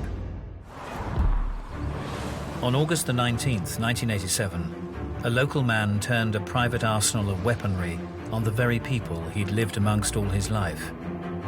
During a killing spree that had so far lasted 6.5 hours, 16 people had died and 15 others had been injured. Tactical firearms officer Richard Auger received a call to attend. We knew we were going to an armed incident, absolutely definite, and that it was a gun job. And this was a big gun job because so many parties had been scrambled down there. In Hungerford, crouched in a corner of a deserted school classroom, hid the killer. I remember when the message first came through and they diverted us to Hungerford police station, looking at my partner and saying, where on earth's Hungerford? Dressed in army fatigues and a bullet-resistant waistcoat, the fugitive remained armed with 2 guns. One, a high-powered assault rifle, had just fired 84 bullets. Police emergency.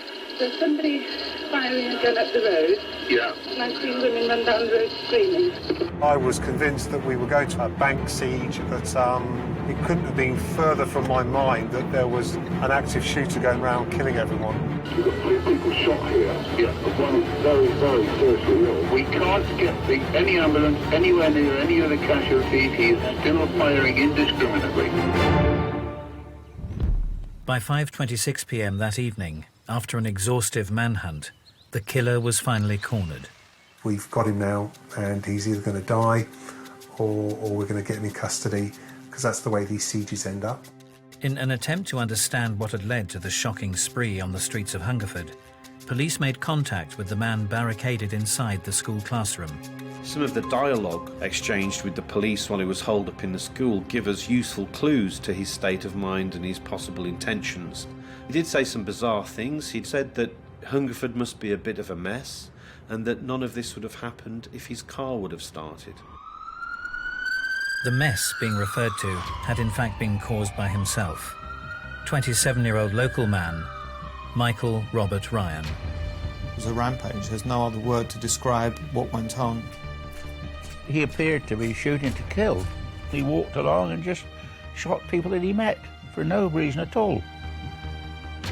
He was pretty much shooting at most people who came near him or within range of his firepower. There's no logic to what he's doing, and all around there's absolute chaos.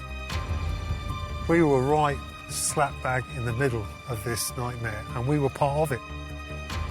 I was amazed to see a fleet of ambulances, fire engines, police cars, all lined up in the high street. We had an active shooter who was killing police officers, who was killing members of the public randomly, who had better firepower than us, and we were expected to bring that person into custody. The 19th of August, 1987, 12 p.m. Savernake Forest, 10 miles west of Hungerford.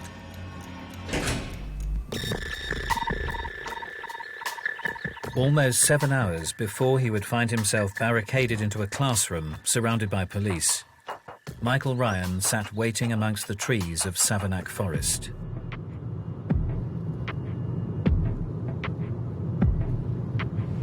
People wander around here all the time. And there's a picnic area in another part of the forest. So it is pretty well a well-known area for people to come and spend some leisure time. But for Michael Ryan, the secluded forest offered the opportunity for a different kind of recreation.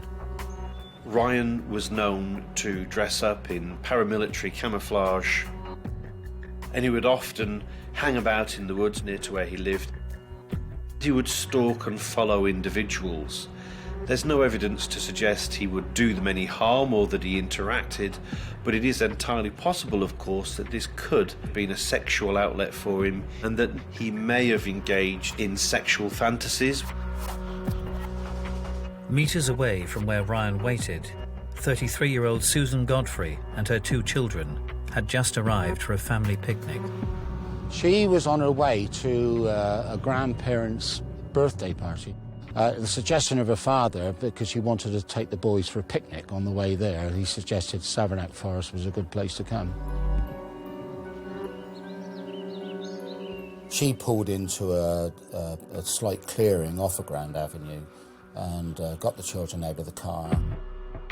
For reasons unknown, as the family prepared to begin their picnic, Michael Ryan decided to cross the line from fantasy into reality. She was probably in the process of getting her children out of the car. At that stage, Michael Ryan would have approached her, and he was armed. He put the children back in the car. Carrying a ground sheet, an armed Ryan marched Sue Godfrey deep into the woods. What happened next remains uncertain, but what is undisputed is that it marked the beginning of one of the UK's biggest ever killing sprees.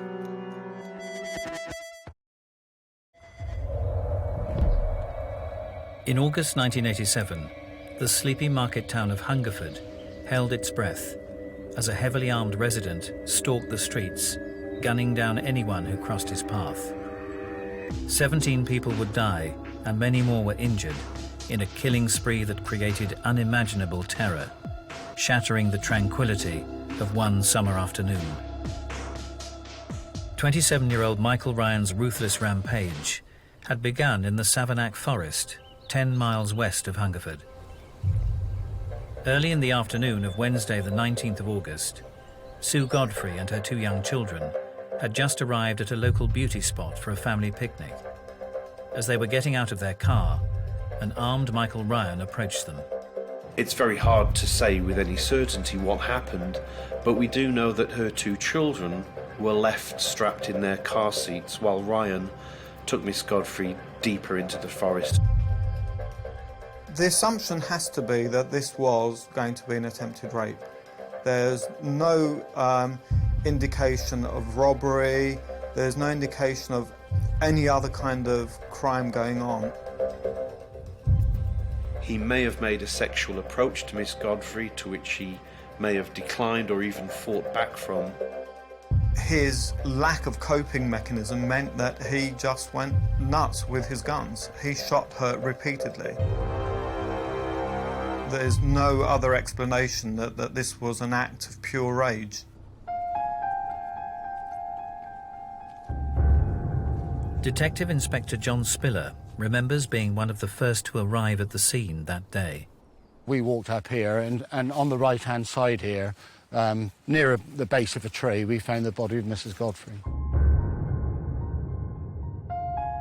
We believe that she may have tripped over a partially submerged fence, and the possibility is she was trying to escape. To see someone who's been shot in that way and just left in the forest is very moving, quite distressing.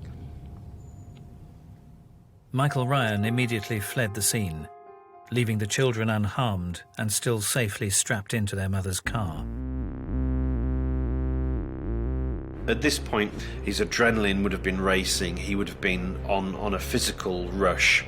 He needed to get away from the scene and get away from there very quickly. Throughout his life, Michael Ryan had done little of consequence to raise any concerns with the local police. So what was the catalyst that caused him to commit such an unthinkable crime that morning? Born on the 18th of May 1960, Michael Ryan was an only child, warmly received into the world. His father, Alfred Henry, in his mid-50s at the time, was delighted to have fathered a child so late in life, and his mother, Dorothy, over 20 years his junior, doted on her new arrival.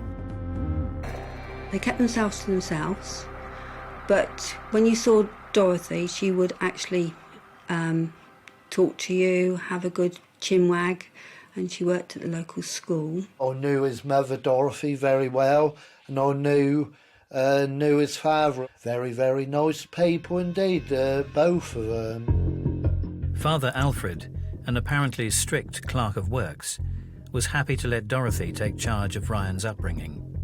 First time I met Michael was obviously at primary school, aged 5 or 6 years old. And at the time, very, very quiet lad indeed. Michael, he would say hello to you if you said hello first. Didn't seem to sort of mix too much with other people. He didn't really get involved in a lot of the sports like most of the kids did. Basically just sort of kept himself to himself. Those who knew the Ryans recall how indulgent they were towards their only child. Whatever the young boy wanted, he would get. The neighbours and people who knew the family referred to him as a mummy's boy. I mean, it seems that both his parents had indulged him.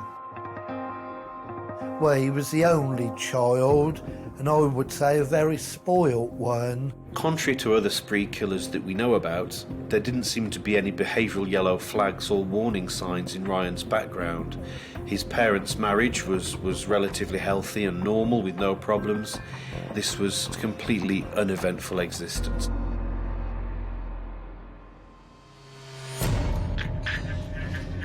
The 19th of August 1987, 12:30 p.m.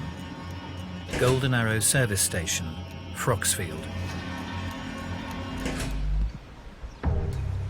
Having fled the first murder scene in Savernake Forest, Ryan stopped to buy some petrol on the A4 before continuing his journey to his home in Hungerford.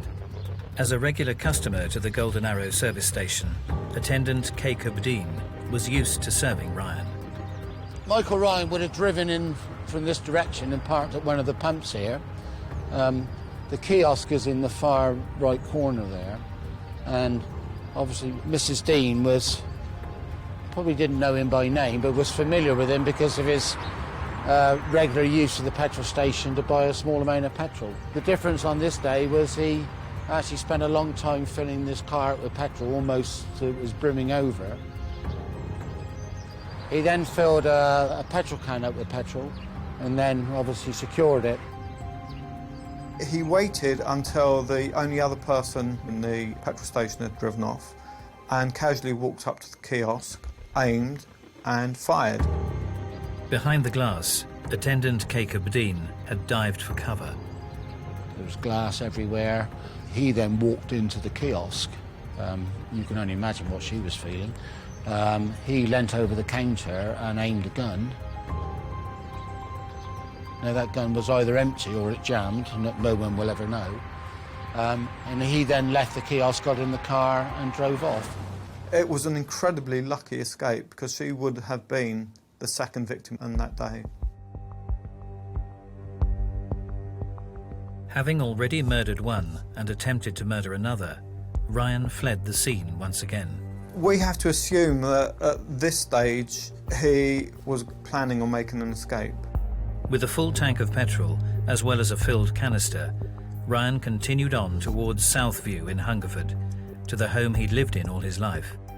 He may have assumed that he would be able to hide out, that he would be able to go somewhere and hide from the police.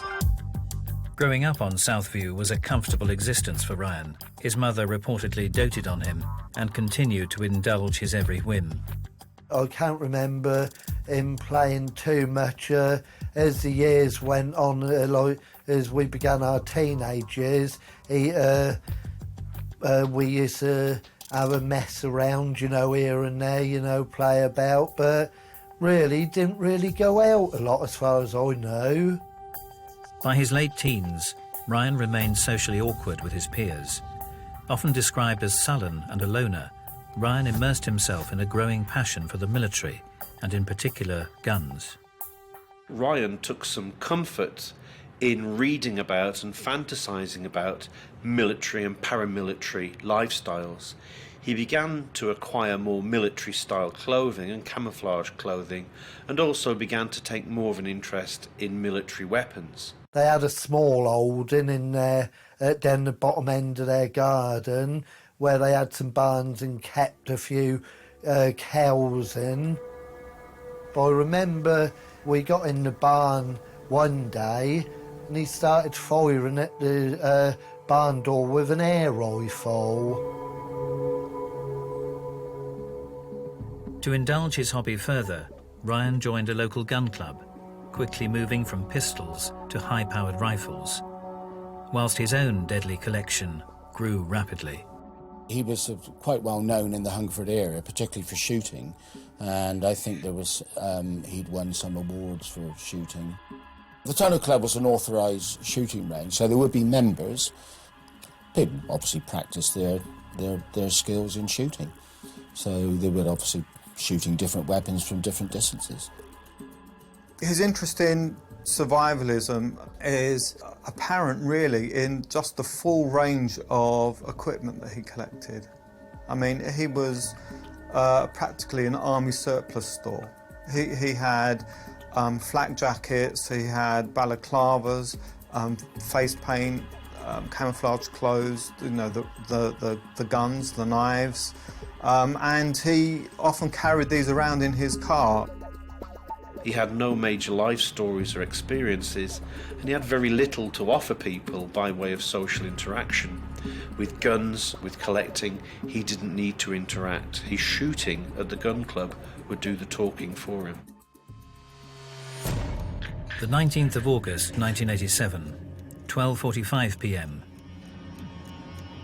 South View, Hungerford. Less than an hour into his killing spree, Michael Ryan pulled up outside the house that he shared with his mother and had lived in for his entire life. He arrives back at his house from the petrol station, pulls up, goes in the house and collects up all the additional bits of kit that he's going to need for what we presume to be an escape attempt. His mother isn't at home, but he does seem to pack 2 holdalls with his guns and his ammunition into the car. He loads the car and decides he has to get rid of the evidence that he's left behind about himself. So he takes a petrol can that we assume he filled at the petrol station and douses his house and sets fire to it. Then jumps back in the car to make his escape, and the car doesn't start. What he does then is effectively a repeat of what he did in the forest. He turns the gun on the object of his anger. He rakes the car that he loved, by all accounts, with gunfire. He realises he isn't able to escape, he's not able to leave Hungerford, and he's now stranded there on foot. With nowhere to run, Michael Ryan made a decision that would lead to unimaginable violence, making the name of Hungerford synonymous with tragedy. There is no escape now for him. He's still got his guns, and he turns then and starts shooting at his neighbours. People that have known him since he was 2 years old. 2 doors down from where Ryan now stood was long-term family friend Ronald Mason. Busily creosoting his fence, he was struck by 6 bullets and killed instantly. His wife Sheila was the next victim, with a single bullet to the head. We don't know what's going through his mind. He's committed himself to a course of action that doesn't make any logical sense to us. Next in the firing line was Marjorie Jackson. Shooting through the window into her home, Ryan hit her in the back as she tried to dive for cover. Fortunately, she would survive her injury, but anyone in Ryan's eye line, old or young, was now a target.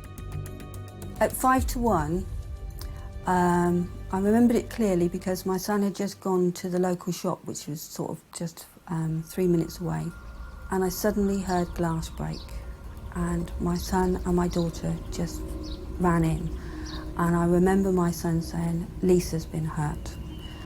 I thought to myself that she's fallen into glass.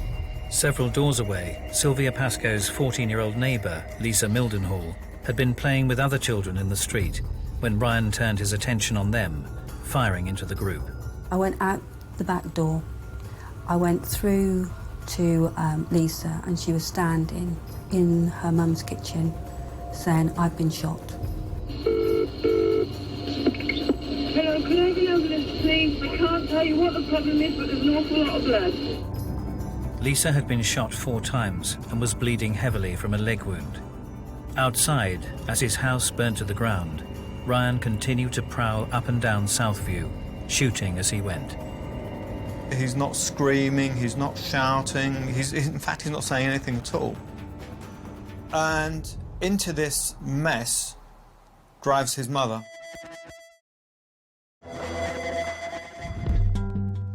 On the 19th of August 1987, 27-year-old Michael Ryan embarked on a ruthless killing spree that began with the brutal murder of an innocent mother out picnicking with her 2 young children. 2 hours later, in his hometown of Hungerford, Ryan had nowhere to run and had begun shooting anyone who crossed his path.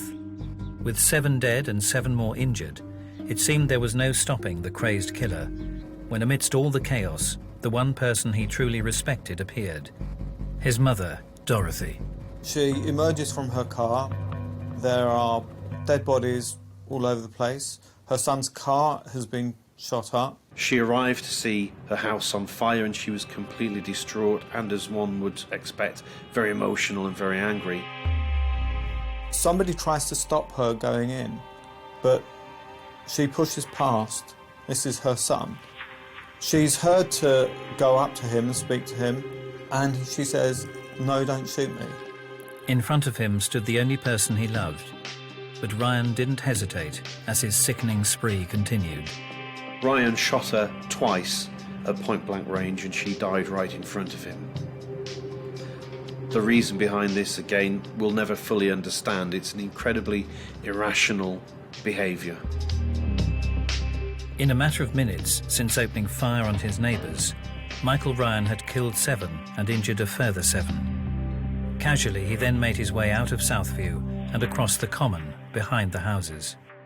Police emergency. We have a shooting here over Hungerford Common. Across town, a local off-duty PC, Trevor Wainwright, was unaware of the unfolding events happening on his own doorstep. Got a phone call from my wife who said, "I don't know what's happening." She said, "But there's shots being fired across our garden." I said, "What?" PC Wainwright immediately headed back towards the scene of the trouble. As I came across Hungerford Common, I saw a group of people that were lying around a clump of trees. At the same time, I could see smoke and flames coming up from what was now Michael Ryan's house, and they knew me because they knew I was the town poppy, and they said, "Well, there's someone gone mad with a gun, and we think a policeman's been shot." I mean, that shook me. PC Roger Brereton, a Newbury-based traffic policeman, had been shot and killed by Michael Ryan only moments earlier. In a bid to contain the area, PC Brereton had been dispatched to Southview, only to run straight into Ryan. The gunman sprayed the patrol car with 24 bullets, 4 of which hit a defenceless PC Brereton. He'd been shot dead, which upset me tremendously because Roger had worked at Hungerford before. He was a good friend of mine, and we shared the same birthday, would you believe? Now, the irony is, it was my day off. It had been the day before. I would have been the first police officer at the scene.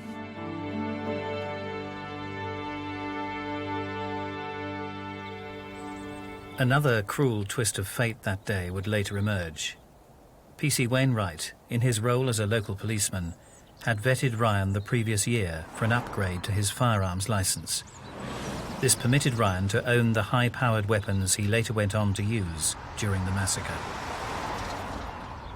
As PC Trevor Wainwright continued on to the local police station to assist in the unfolding drama, the true nature and scale of the horrific events had begun to emerge. When we get a call, we know something has happened, and there is an energy that goes through you when you get these calls, you know, whether it's in the middle of the night or, you know, when you are called to gather as a tactical team, you know something has gone wrong and they need your skills. Although still some distance away, Richard Auger of the Thames Valley Tactical Firearms Team knew that an armed response was urgently required.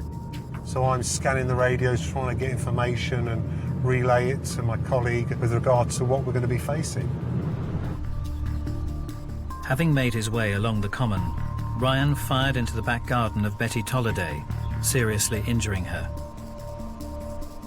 Moving on, he approached the Hungerford Memorial Gardens, where he rounded on 26-year-old Francis Butler and 30-year-old taxi driver Marcus Bernard, shooting them both dead. What's the emergency, sir? Yes, emergency, quickly, please. What do you want? I want an ambulance and the police again, quickly. There's a man going mad with a gun, going down the road shooting people and he shot the taxi driver. Maybe it's the sheer violence of that incident, but for a second, Michael Ryan pauses. He seemed to throw the AK-47 on the ground. He looks bewildered. He's, you know, maybe the full enormity of what he had done is starting to dawn on him. But it doesn't last long. He picks the gun up and continues. Meanwhile, police attempted to place the area into lockdown. Police had closed every entrance into Hungerford, so there was no way you could drive in. At every entrance to Hungerford, there were police cars and the road was blocked completely. There was a lot of vehicles around this area because, of course, nothing was allowed in. And the first cordon was at this junction here, which is going up towards the police station. The police are trying to block roads leading into Southview. They're turning cars away, but they're not telling people why. Some people have been turned away, decide I'm going to get to my destination, and take back roads, and then they find themselves in the middle of a war zone. With 9 dead and 8 more wounded in Hungerford, Ryan continued his killing spree, making his way slowly up Priory Avenue, wounding another victim as he went. In Ryan's case, he was pretty much shooting at most people who came near him or within range of his firepower. He would shoot at people in cars, he would shoot into houses, he would shoot at older children, teenagers, as well as old people and police officers as well. So his was one of the true indiscriminate shootings. As Ryan continued up Priory Avenue, approaching from the other direction were Douglas and Kathleen Wainwright. The couple were on their way to visit their son, PC Trevor Wainwright. But unbeknownst to them, PC Wainwright had reported for duty at the local police station.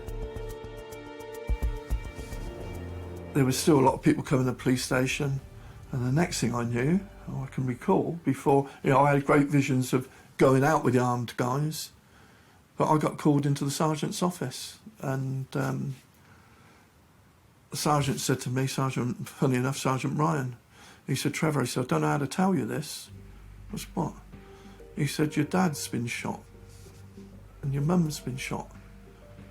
And I completely was oblivious that my mum and dad were coming to visit me that day from Kent.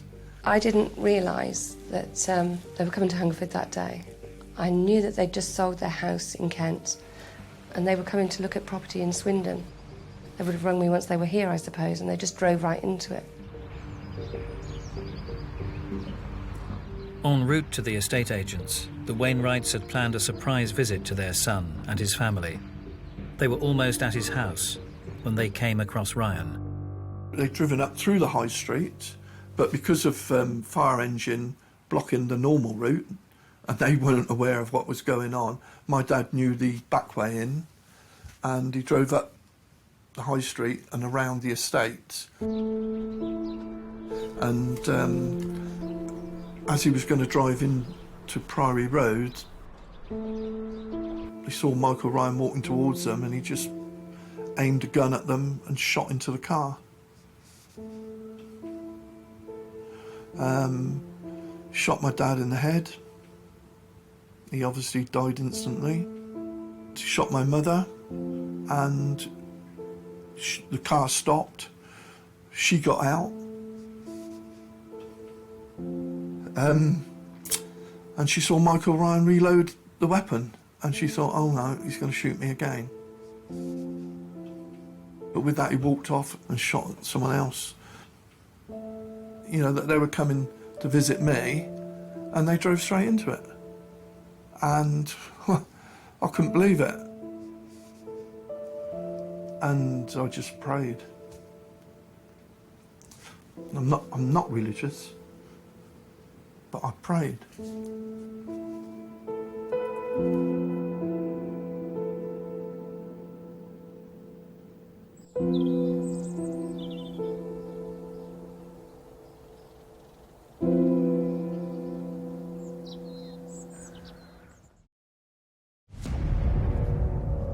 As the shooting continued, it was now the turn of the police to take back control of the situation. Desperate to stop the carnage, the tactical firearms team were finally deployed. Onto the streets Michael Ryan had turned into his own personal shooting ground. The hunt was on to catch the killer. This is Hungerford Common. We've come up from where the police station was into Hungerford Common, and the team hugged this hedge line here as we moved up towards the alleyway that leads into Southview. We then set up almost like a defensive position there, and that's where we stayed and had the discussion about what are we going to do next. And this is where we saw our first victim, who was lying probably halfway between this gate and Southview itself. As the spree continued, it was still unclear as to where Ryan actually was. Slowly moving into Southview, tactical firearms officer Richard Auger and his team were the first to witness the devastating carnage Ryan had left behind. We came through and began to move tactically down the road, coming across Ryan's mother, who was dead outside number 9. This is where his mother was lying, just here, and then it must have been about here where the senator was, and then behind the senator, the Toyota. But one other interesting thing is that, and it's something that just comes as you arrive back, is that there was just spent cartridges from the Kalashnikov on the grounds, and we also found like magazines full of ammunition that you know, that he'd obviously dropped. So he obviously had a lot more firepower and ammunition, and whatever he was planning was certainly going to be probably a longer shootout than actually turned out to be the case. Continuing along Priory Avenue and onto Terence Hill, Ryan shot a further 3 people, wounding 2 and killing 1. Carpenter and local driver Eric Vardy was killed when Ryan shot him through the windscreen of his moving van. Although Ryan seems to shoot indiscriminately at people who come his way, he does also let some people off. One eyewitness reported seeing Ryan put his finger to his lips as if to signify a shh sound and let the individual get away. Other people encountered Ryan in their garden or in a nearby alleyway, and Ryan levelled his gun at them, and on one occasion said the word bang but didn't pull the trigger. So we know again that he had no particular victim type, but he did exert control over who he allowed to live and who he killed. By now, Ryan had reached the end of Terence Hill. To his left, the busy Hungerford High Street was only metres away. By this point, the The helicopter has been circling overhead, but it's not clear that they even know where Michael Ryan is. He's got free rein, effectively. And that was perhaps one of the biggest worries of all, not knowing what was happening. It was market day, and as such, Ryan would have been aware that the high street would be full of potential targets. I was just worried about my own parents and the family, and I just could not believe it, what was happening in such a little small market town. With 12 people already dead and another 12 wounded, police were still one step behind catching a spree killer, intent on causing as much bloodshed as possible. On the 19th of August 1987, after what appeared to be a failed attempt at sexual assault, 27-year-old Michael Ryan embarked on a terrifying killing spree across his hometown of Hungerford. Friends, neighbours and even his own mother died as he roamed the streets hunting for potential targets. Less than 2 hours into his rampage, and police were unaware that the trigger-happy killer was now only metres away from Hungerford's busy high street. However, instead of turning left into the packed weekly market, he headed right down the quieter Priory Road. No one is sure why he chose to avoid the crowds. His adrenaline will have been pumping now for a long time. He will also have been feeling tired and possibly confused. If one looks at a map of the area that Ryan covered, you can see that he seems to be wandering aimlessly. Although he does a lot of walking, he doesn't get very far away. Ryan continued on down Priory Road, shooting as he went. 22-year-old Sandra Hill, wheelchair-bound Myrtle Gibbs and her husband Victor were all shot dead as the carnage continued. Around his neighbourhood there are many fields and green areas where he could have possibly increased his chances of making a good getaway. But instead of getting away cross-country, he pretty much chose to stand and fight in the middle of the streets. 34-year-old Ian Plale would be the 16th fatality of Ryan's sickening spree. Like others that day, he had unwittingly driven straight into the unfolding drama, unaware of the extreme threat posed by the lone gunman. Shortly before 2 p.m, Michael Ryan was reported approaching the rear of a local school, the same school he had attended as a pupil almost a decade before. The police are on the scene fairly quickly. They post officers at the front and back of the building. So we were still moving tactically, still covering each other, got up to the site of the school, and then we were then deployed into containment positions to surround the school and to really bolt that down so that Ryan could not get out. He would have had a tactical advantage once he broke into that building. He knew where all the rooms were, the ways in and out, the vantage points. The police would not necessarily have that information to hand. It's interesting that he chooses to go there. In some ways, maybe it was a reminder of earlier times for him. Maybe it was somewhere that was connected to his own life. Maybe he'd also realised that he didn't have it in him to be the soldier, the military warrior that he'd fantasised about, and maybe now he was just tired, fatigued and needed a rest, and perhaps the school was going to give him some temporary respite where he'd be safe. At 5:26 p.m, police confirmed Ryan's exact location within the building. As the gunman was still thought to be armed, the units kept their distance, sealing off the area around the school. Once we knew he was in the school and once the containment was on, it was just absolute relief. I could see that light at the end of the tunnel. He did throw a white cloth out of the window to suggest he'd surrendered, and he was able to have a dialogue with the armed response officers there. There's evidence that maybe he was looking at his options. He's asking, what's going to happen to me? And again, he keeps coming back to his mother. He did ask if his mum was okay. Clearly he'd shot her at point-blank range, so he must have known she wasn't okay. There may have been some regret there. He said, Hungerford's a mess, if only my car had started. We don't know whether that's regret for the victims and what he's done, or whether it's regret that he's stuck where he is and that if only he'd managed to get away, things would have been all right. I think that provides us with some strong evidence that this spree was not planned. It was an accidental or incidental spree. He didn't want to engage in one, but because he had no route of escape, because he'd been a bit of a military fantasist, he felt that this was a way to go out.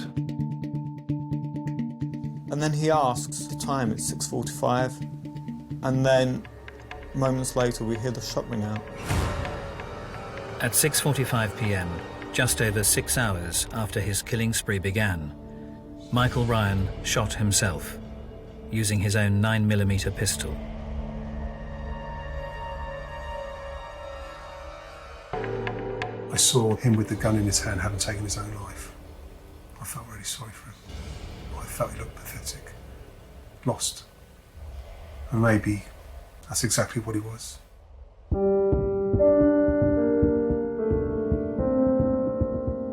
In all, Michael Ryan took the lives of 16 innocent people that day.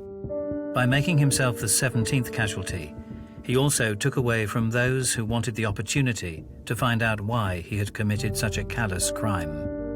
When I heard that he'd been shot, I was relieved. I'd have liked to have known the answer why, but we'll never know that now. But I'm glad that my money's not keeping him alive in a prison somewhere. To me, Michael Ryan was that explosion of rage that really shattered the illusion that things like this don't happen in the UK. That spree killings are a US phenomenon and that we're safe in the UK. Not true. Ryan's spree was unprecedented. The UK had never seen anything like this before. That it happened to an individual who didn't have a criminal background, that it happened in the middle of rural leafy Berkshire, not in any city, was a complete shock and surprise.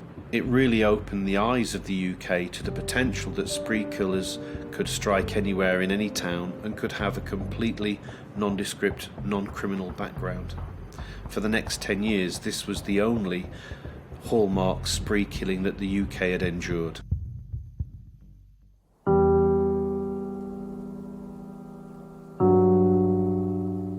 Following the horrific shooting spree in Hungerford, new gun laws were brought in banning private ownership of semi-automatic and pump-action rifles in the United Kingdom. The day started off as a lovely sunny day, and in 4 hours the whole place changed by one man who we will never know what triggered it, what made him do it, and he changed lots of people's lives. I think it'll never, ever, ever be forgotten. Obviously, everyone wants to move on, but I just can't see it ever being forgotten. There's no way I'll forget what happened. It happened 28 years ago, which is a long, long time, but it's still fresh in my memory. And it always will be. It will live with us forever.